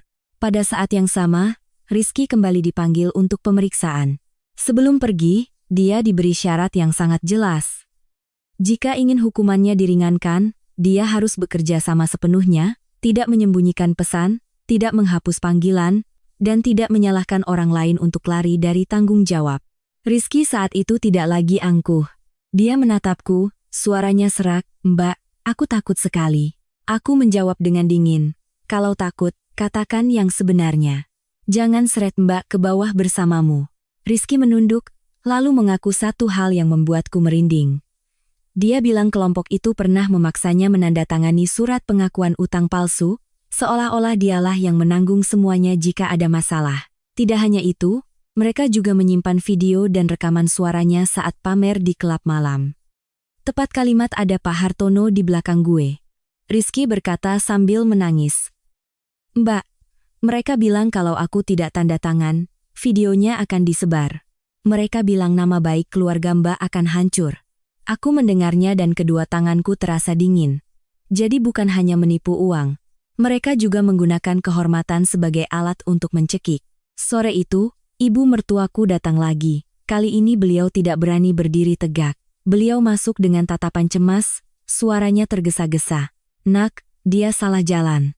Tolong selamatkan dia. Aku menatapnya lama, lalu bertanya perlahan. Waktu ibu menamparku, apa ibu berpikir dia salah jalan?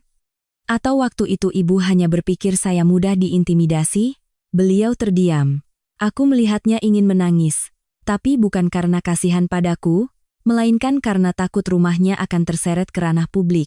Tepat pada saat itu, Bagas tiba-tiba mengucapkan kalimat yang membuatku sadar dia sama sekali belum berubah. Bagaimana kalau kita bayar lagi saja agar mereka diam? Aku berbalik menatapnya dan tertawa, tawa yang kering. Mas mau membayar keheningan dengan uang siapa? Uangku? Uang ibumu? Atau Mas mau menjual kehormatan istrimu sekali lagi demi ketenangan? Bagas pucat pasi, mundur setengah langkah, tapi masih mencoba membela diri. Aku cuma mau semuanya selesai. Aku memotongnya, selesai agar Mas bisa lolos. Lalu aku yang menanggung malu seumur hidup. Malam itu, setelah berdiskusi dengan pengacara, aku menyetujui sebuah langkah yang tidak pernah kubayangkan sebelumnya. Aku setuju untuk bertemu dengan rekan bisnis itu sekali lagi. Bukan untuk bernegosiasi, tapi untuk memancing titik lemah mereka, keserakahan dan arogansi. Jika mereka percaya aku masih menantu yang penakut dan ingin membayar demi ketenangan, mereka akan menunjukkan diri. Begitu mereka muncul, semuanya akan selesai sesuai jalur hukum. Sebelum aku pergi, ayahku menatapku lama. Beliau tidak mengancam, tidak berjanji, hanya mengucapkan satu kalimat yang membuatku tercekat. Jadilah dirimu sendiri, sisanya biar hukum yang bekerja. Aku paham, di dalam kalimat itu ada kepercayaan sekaligus ketakutan. Ayah tidak takut pada orang lain. Beliau takut putrinya terseret ke dalam kotoran, difitnah, dan terlibat dalam hal yang telah beliau bayar dengan masa mudanya untuk ditinggalkan. Kafe hari itu adalah tempat yang sepi dan terpensil. Aku duduk di sudut yang sudah ditentukan, tanganku menggenggam tas erat-erat, hatiku tenang tapi jantungku berdebar kencang. Seorang pria masuk, wajahnya tidak ramah, matanya liar. Dia duduk di seberangku, tersenyum sinis. Kamu istrinya Bagas, kan? Mana uangnya? Aku menatapnya lurus, suaraku lebih dingin dari yang kuduga. Uang ada. Tapi saya butuh surat pernyataan yang jelas, utang siapa, untuk apa, dan bagaimana penyelesaiannya. Saya tidak akan memberi uang buta. Dia tertawa mengejek, memiringkan kepala. Kamu lebih pintar dari yang kukira. Lalu dia merendahkan suaranya, kasih uangnya. Kalau tidak, Kamu tahu sendiri akibatnya. Aku tidak menjawab. Aku hanya menatap matanya dan berkata perlahan, kalau mau uang, harus ada tanda tangan. Saya tidak mau nanti dibilang saya membayar untuk membungkam orang. Dia mengerutkan kening, jarinya mengetuk-ngetuk meja, lalu mengeluarkan ponsel dan mengetik sesuatu. Aku berdiri dan meninggalkan kafe. Kakiku masih gemetar saat melangkah keluar, tapi di dalam hatiku ada kejelasan.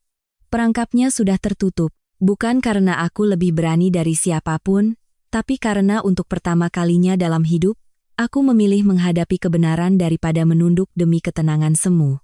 Aku baru saja meninggalkan kafe saat hari sudah gelap.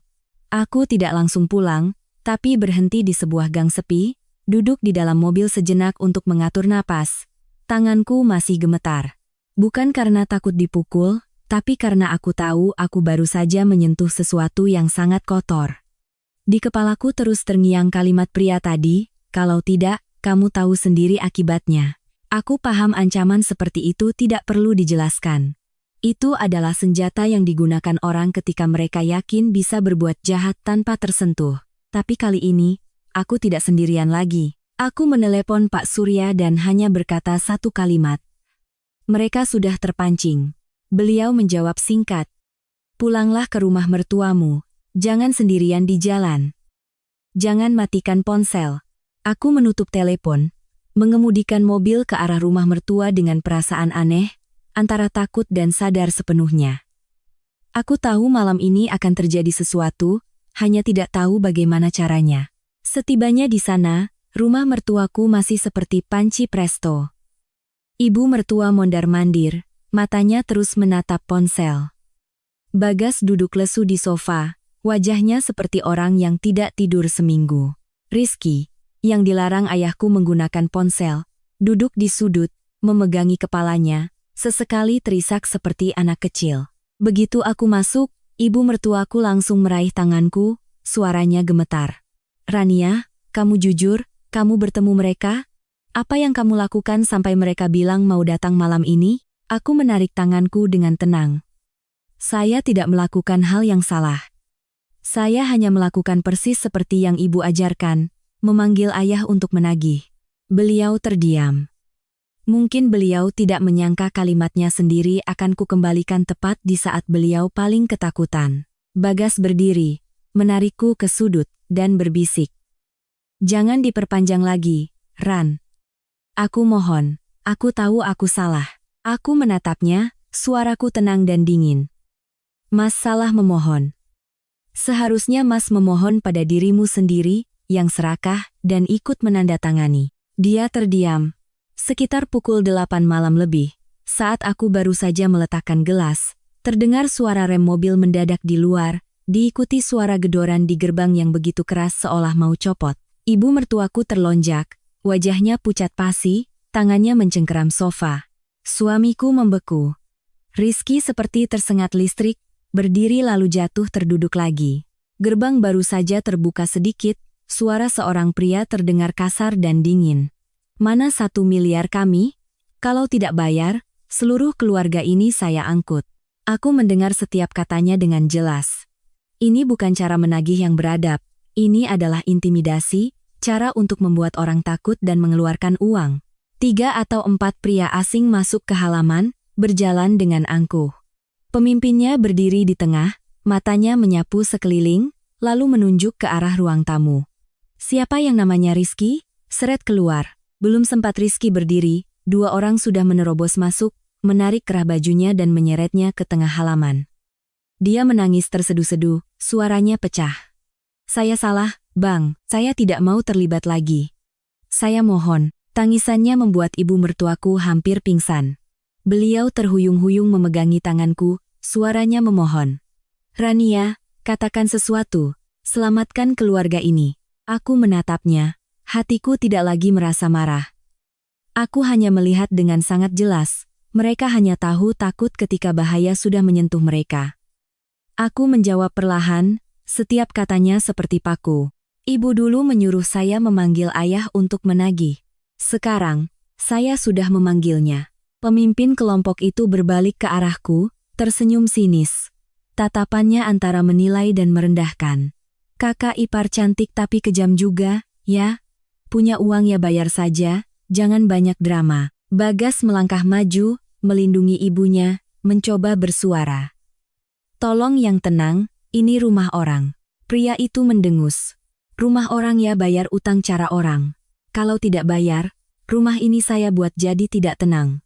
Aku menatapnya lurus-lurus, suaraku tidak keras tapi jelas. Saya akan bayar. Tapi saya bayar sesuai hukum. Dia tertawa mengejek, melangkah mendekat. Hukum mana yang lebih cepat dari saya? Lalu dia mengulurkan tangan hendak merebut ponselku, seolah ingin mengendalikan segalanya. Tepat saat tangannya menyentuh ponselku, di luar terdengar suara sirine bertubi-tubi, lampu sorot menembus gerbang seperti pisau yang tajam, diikuti suara langkah kaki yang cepat dan bentakan singkat, semuanya diam di tempat. Dalam sekejap, seluruh halaman rumah mertuaku membeku. Pemimpin kelompok itu terkejut, matanya membelalak. Dua orang yang memegangi Rizky juga terdiam. Aparat masuk dengan sangat cepat dan rapi. Tidak ada perkelahian, tidak ada kekacauan seperti di film. Yang ada adalah dominasi melalui prosedur. Seseorang menunjukkan surat perintah, membacakan perintah pemeriksaan, meminta semua orang tetap di posisi. Yang lain langsung mengamankan ponsel, memeriksa tas, dan menyita perangkat komunikasi. Aku berdiri diam, jantungku berdebar kencang, tapi di dalam hatiku ada kelegaan seperti baru saja melepaskan beban berat. Ibu mertuaku benar-benar pingsan, mulutnya tergagap. Ya Tuhan, keluarga saya tidak melakukan apa-apa, kami tidak tahu. Aku menatapnya, suaraku tenang tapi tajam. Keluarga kita tidak melakukan apa-apa, Bu. Tapi keluarga kita melindungi orang yang berbuat salah. Melindungi juga salah satu bentuk kesalahan. Bagas saat itu pucat pasi. Ketika aparat menanyakan transaksi rekeningnya, menyebutkan transfer 500 juta dari perusahaan, dia seperti kehabisan tenaga. Seseorang memintanya untuk bersiap bekerja sama demi memperjelas aliran dana. Bagas menoleh padaku, tatapannya antara takut dan menyalahkan, suaranya gemetar. Kamu benar-benar mau menjebloskan aku ke penjara? Aku menatapnya lama. Lalu berkata perlahan, bukan. Kamu sendiri yang melangkah masuk. Aku hanya berhenti menutup mata untukmu. Begitu kalimatku selesai, aku melihat sesuatu di mata ibu mertuaku pecah. Bukan karena kasihan padaku, tapi karena beliau akhirnya sadar bahwa rumah ini sudah terlalu lama hidup dengan melemparkan segalanya ke pundakku. Dan sekarang, saat badai datang, tidak ada lagi yang bisa dijadikan tameng. Sementara aku, berdiri di tengah halaman rumah mertua, mendengar suara perintah dibacakan, suara langkah kaki, suara isak tangis Rizky. Aku tahu, kehancuran ini hanyalah awal dari badai yang lebih besar, tapi setidaknya, badai itu sudah disebut dengan nama yang benar. Bukan lagi ancaman samar-samar yang dibayar dengan keheningan. Malam kehancuran itu berlalu seperti mimpi buruk yang panjang.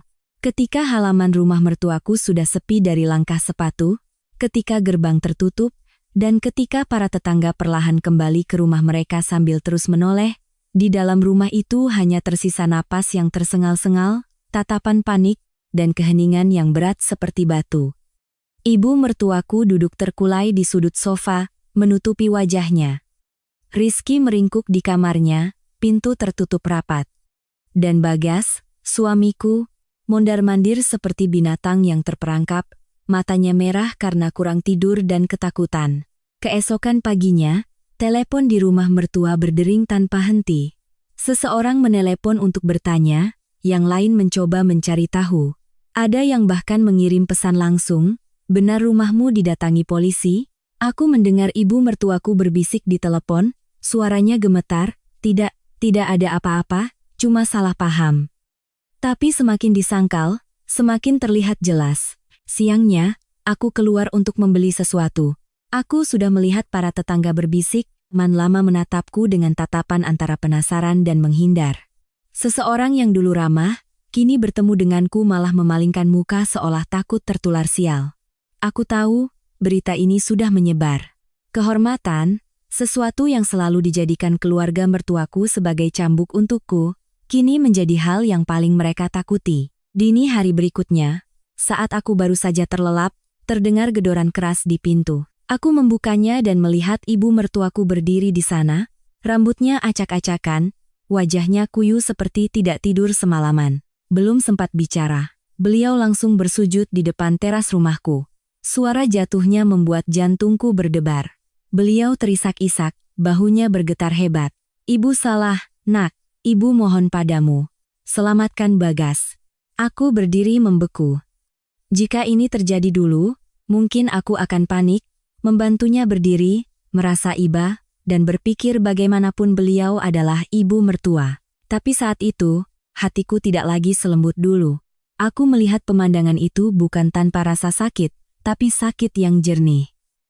Sakit karena menyadari bahwa manusia hanya akan menunduk ketika terpojok oleh ketakutan, bukan karena tulus mengakui kesalahan. Aku hanya bertanya satu kalimat, tidak keras, tidak berat, tapi aku ingin beliau mendengarnya dengan jelas. Jika hari itu saya tidak punya ayah, nasib saya akan bagaimana, Bu? Beliau mengangkat kepala, matanya merah, bibirnya bergetar. Ibu hanya sayang pada putra ibu. Aku mendengar kalimat itu dan hatiku terasa perih. Aku mengangguk, suaraku tenang sekali. Lalu saya orang lain, saya ditampar. Surat utang saya disobek, saya dihina di depan seluruh keluarga. Apa ibu sayang? Beliau menunduk, menangis tersedu-sedu. Tapi aku tidak lagi terbawa oleh rasa kasihan. Aku paham, rasa kasihan yang salah tempat hanya akan menjadikanku kantong sampah untuk tanggung jawab orang lain. Aku berkata terus terang, saya tidak bisa menyelamatkan siapapun dengan mengubur diri saya sendiri. Tepat pada saat itu, pintu kamar terbuka. Bagas melangkah keluar, wajahnya pucat, matanya bengkak. Melihat ibunya bersujud, dia terdiam sejenak, lalu menoleh padaku. Suaranya bukan permintaan maaf, tapi menyalahkan. Seolah akulah penyebab semua ini. Kamu keterlaluan, Ran. Kamu mau seluruh keluargaku mati? Kalimat itu seperti pisau yang memotong sisa-sisa harapan terakhir di hatiku. Aku menatap suamiku dan melihat dengan sangat jelas. Dia tidak takut aku sakit hati. Dia hanya takut kehilangan reputasi, kehilangan uang, dan kehilangan kedok keluarga baik-baik yang selama ini mereka pakai. Aku bertanya balik, suaraku dingin, keterlaluan di bagian mana? Aku menagih uangku itu keterlaluan? Aku tidak diam agar Mas Aman itu keterlaluan. Bagas menggeram, kamu yang membuat polisi datang ke rumah. Orang-orang akan memandang keluarga Mas seperti apa? Aku tertawa, tawa yang kering. Mas masih memikirkan pandangan orang? Lalu aku yang diseret ke dalam lumpur kotor itu. Apa Mas pernah berpikir? Dia terdiam, tapi masih mencoba berkelit. Aku sudah bilang, aku salah. Aku memotongnya. Mas salah karena Mas serakah. Aku tidak mau berdebat lagi. Aku hanya menatapnya lurus-lurus dan menyatakan apa yang kuputuskan. Mas tanda tangani surat perjanjian pengembalian 1 miliar secara bertahap dengan ketentuan yang jelas, dan Mas hadapi sendiri konsekuensi hukum yang menjerat Mas. Aku tidak akan menutupi, aku tidak akan menanggungnya. Bagas membelalakan mata, suaranya penuh harga diri yang terluka. Kamu pikir kamu siapa bisa mengaturku? Kalimat itu membuatku sadar dia sama sekali belum paham. Dia pikir ini masih perdebatan keluarga di mana siapa yang suaranya paling keras akan menang. Dia lupa, sejak masalah ini menyentuh hukum, tidak ada lagi yang menang dengan mulut. Saat itu, ayahku melangkah masuk. Aku tidak tahu sejak kapan beliau datang, hanya mendengar langkah kakinya yang pelan tapi mantap. Beliau berdiri di ambang pintu, menatap Bagas sekilas, lalu mengucapkan satu kalimat pendek yang membuat seisi rumah hening. Dia putri saya, cukup jelas? Ibu mertuaku mendengar suara ayahku, buru-buru menoleh, tangannya masih gemetar, suaranya pecah. Mas Hartono, saya mohon. Saya salah bicara waktu itu. Ayahku memotongnya, tidak memberinya kesempatan untuk membela diri. Menampar putri saya, baru sekarang minta maaf? Kalimat itu bukan untuk menghina, tapi untuk menghentikan kebiasaan banyak orang, menyakiti dulu, baru menyesal, berbuat salah dulu, baru menangis. Aku menatap ibu mertuaku, suamiku, lalu ayahku. Aku menutupnya dengan satu kalimat yang kutahu, tidak akan ada jalan kembali. Tapi aku harus mengatakannya. Saya tidak butuh permohonan maaf, saya butuh keadilan. suasana tegang seperti senar gitar. Ibu mertuaku terisak. Bagas berdiri membeku, seolah baru pertama kali menyadari bahwa istri yang dulu hanya bisa diam kini sudah berbeda. Tapi puncaknya belum berakhir di situ.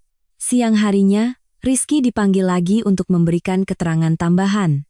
Sebelum pergi, dia diam-diam memberikan selembar surat tulisan tangan kepada Pak Surya. Aku mendengarkan cerita Pak Surya dan jantungku berdebar kencang. Rizky secara sukarela mengakui bahwa Bagas tahu masalahnya, ikut menyumbang modal, dan pernah berpesan, jangan sampai Mbak Rania tahu. Ketika Rizky kembali, dia menatap lurus ke arah kakaknya, matanya bengkak dan merah. Mas, kita ini saudara kandung, tapi Mas tega membiarkan aku mati sendirian?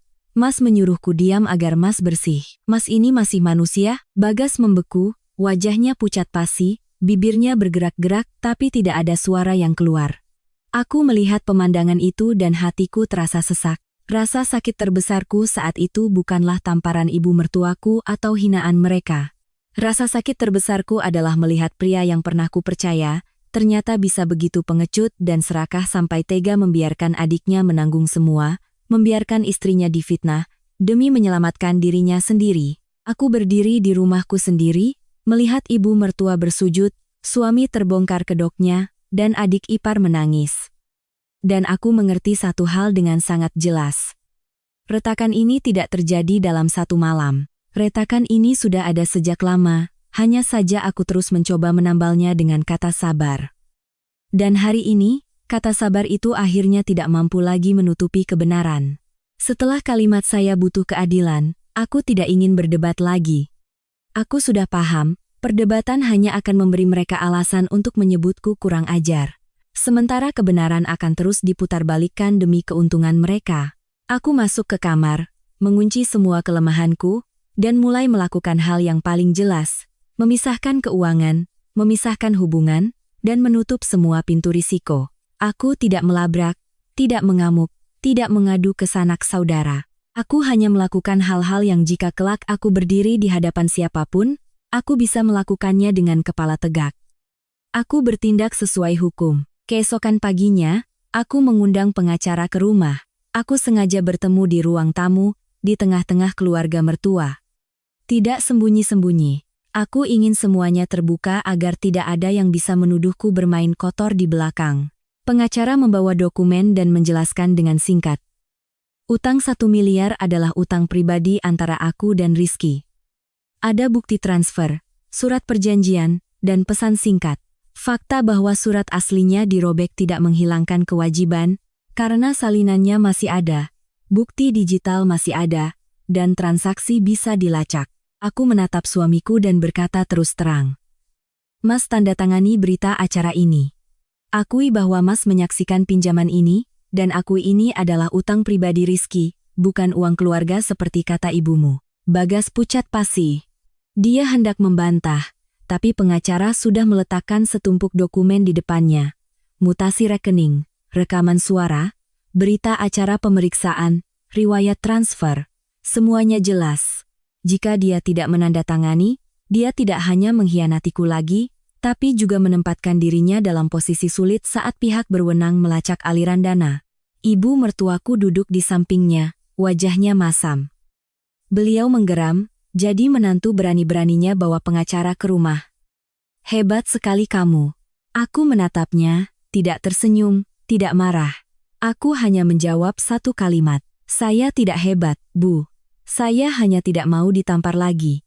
Beliau hendak membalas, tapi melihat pengacara dan tumpukan dokumen, beliau terdiam.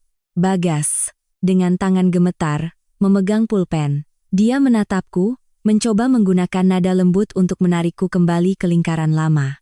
Rania, kita ini kan suami istri, jangan sampai begini.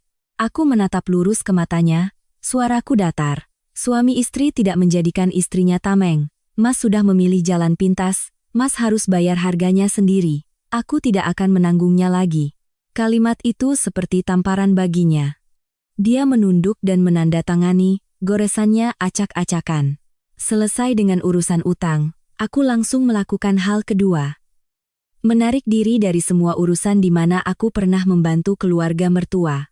Aku pernah menjadi penjamin untuk beberapa kontrak karena mereka tidak memenuhi syarat, pernah menandatangani surat garansi kepada pemasok karena reputasi bisnisku yang baik, pernah membantu perusahaan mereka berkali-kali. Dulu kupikir, suami istri itu satu, saling membantu itu wajar.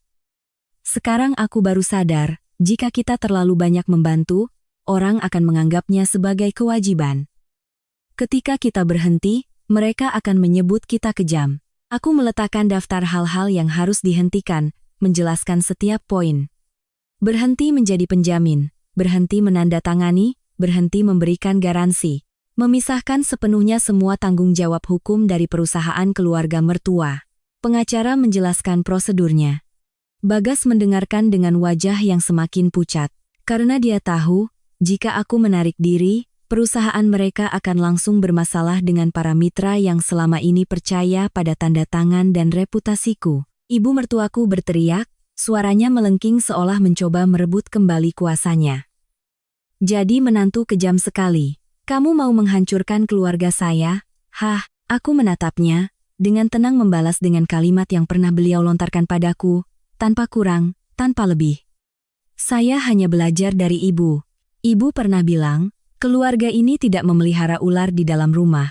Saya hanya mengikuti ajaran ibu. Beliau terdiam. Seluruh rumah hening. Aku tahu kalimat itu menyakitkan, tapi itulah kebenaran yang telah beliau tabur sendiri. Bagas tidak lagi membentak. Dia beralih ke mode memohon, suaranya serak. Rania, aku mohon. Aku salah. Jangan tinggalkan aku sekarang. Aku menatapnya dan melihat dengan jelas kepanikan seseorang yang akan kehilangan semua pegangannya.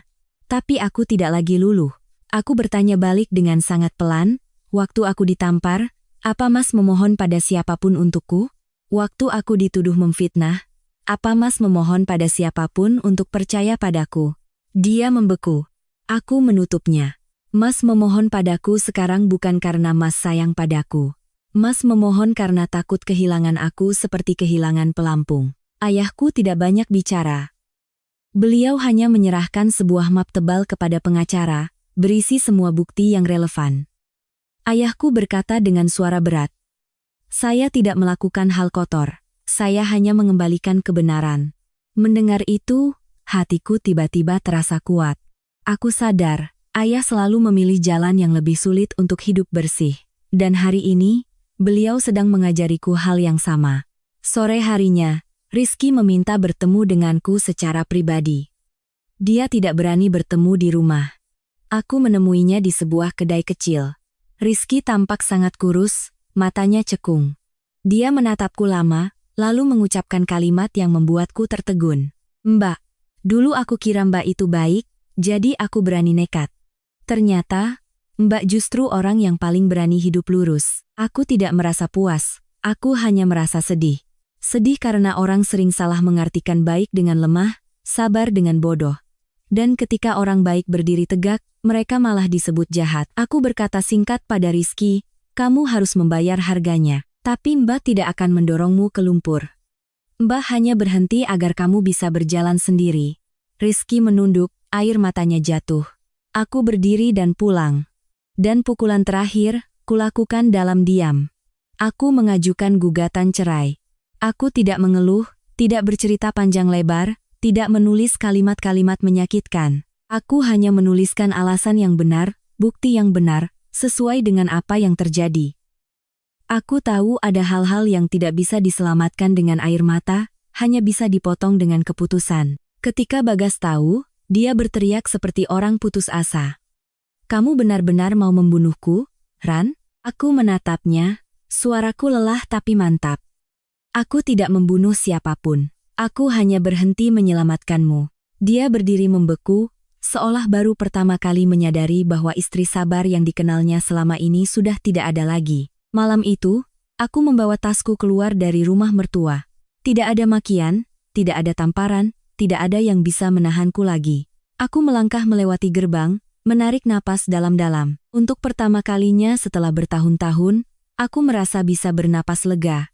Seperti baru saja keluar dari ruangan yang pengap. Dan aku tahu, meskipun di depan masih banyak urusan, masih banyak omongan orang, setidaknya mulai detik ini, Aku tidak lagi harus hidup menunduk dalam kehidupanku sendiri. Kasus ini kemudian ditangani persis seperti yang dikatakan pengacara, lambat tapi pasti.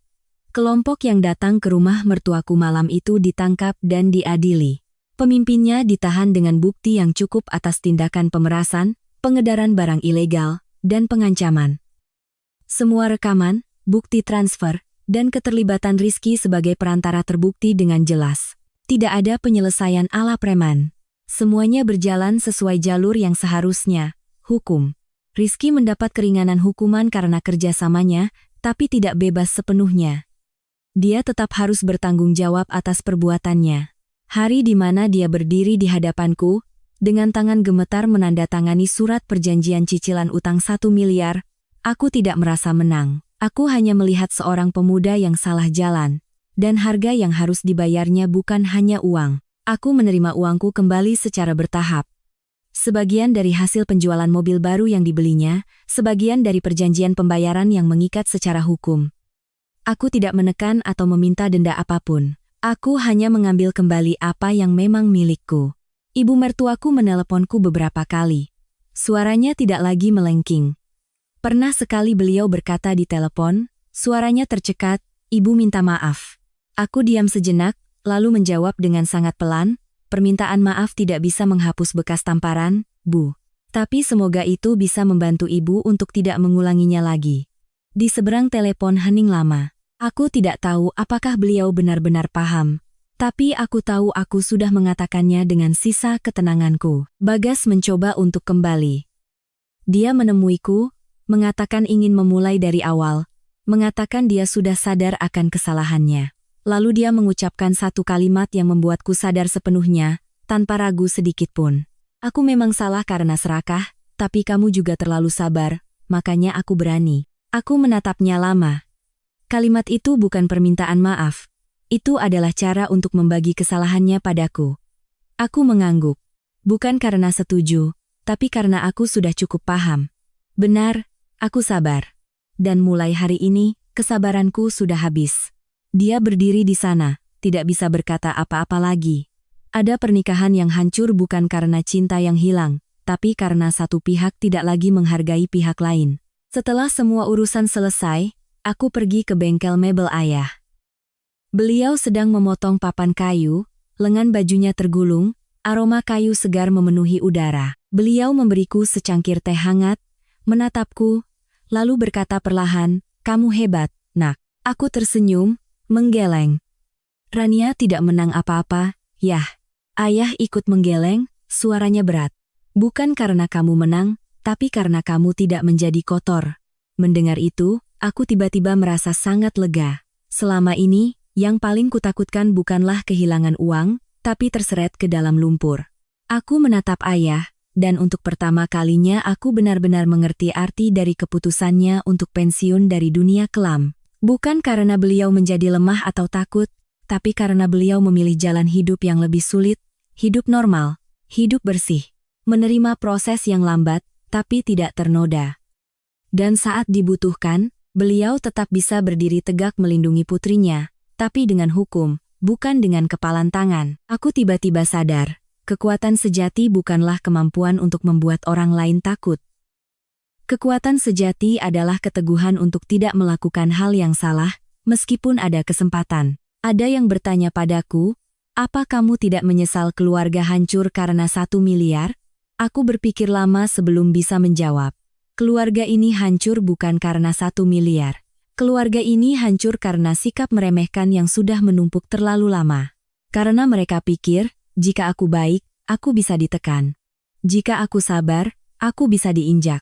Ada rumah yang runtuh bukan karena kemiskinan, tapi karena tidak ada lagi rasa saling menghargai. Aku tidak membalas dendam dengan menjelek-jelekkan mereka, tidak curhat di media sosial, tidak menggunakan kata-kata kasar. Aku hanya pergi, dan membiarkan keadilan melakukan tugasnya. Aku fokus pada bisnisku, bertemu kembali dengan klien dengan mental yang berbeda, tidak lagi cemas berdiri di atas fondasi yang rapuh. Aku belajar untuk tidur nyenyak tanpa terus bertanya pada diri sendiri, berapa banyak lagi yang harus kusabari? Suatu pagi, aku berdiri di depan cermin.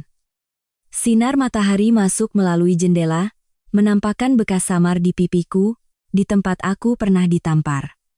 Aku menyentuhnya pelan. Tidak lagi sakit, hanya sebuah kenangan yang mengingatkanku bahwa aku pernah diam terlalu lama. Aku tersenyum, dan berbisik pada diriku sendiri, mulai sekarang, tidak ada yang boleh menyentuhku dengan penghinaan lagi. Uang bisa hilang dan dicari lagi. 1 miliar bisa diputar, bisa menghasilkan, bisa habis dan diusahakan kembali. Tapi harga diri, jika sudah hilang, mungkin seumur hidup tidak akan bisa dipungut lagi. Aku pernah hampir menjatuhkannya, karena berpikir sabar adalah cara menjaga keutuhan rumah tangga. Sekarang aku paham, menjaga rumah tangga bukan berarti harus mempertahankannya dengan segala cara. Ada hal-hal yang harus dilepaskan agar kita bisa mempertahankan diri kita sendiri. Dan itulah hal terbesar yang kudapatkan kembali setelah semua ini. Bukan 1 miliar rupiah, tapi kemampuan untuk berdiri tegak saat menatap cermin.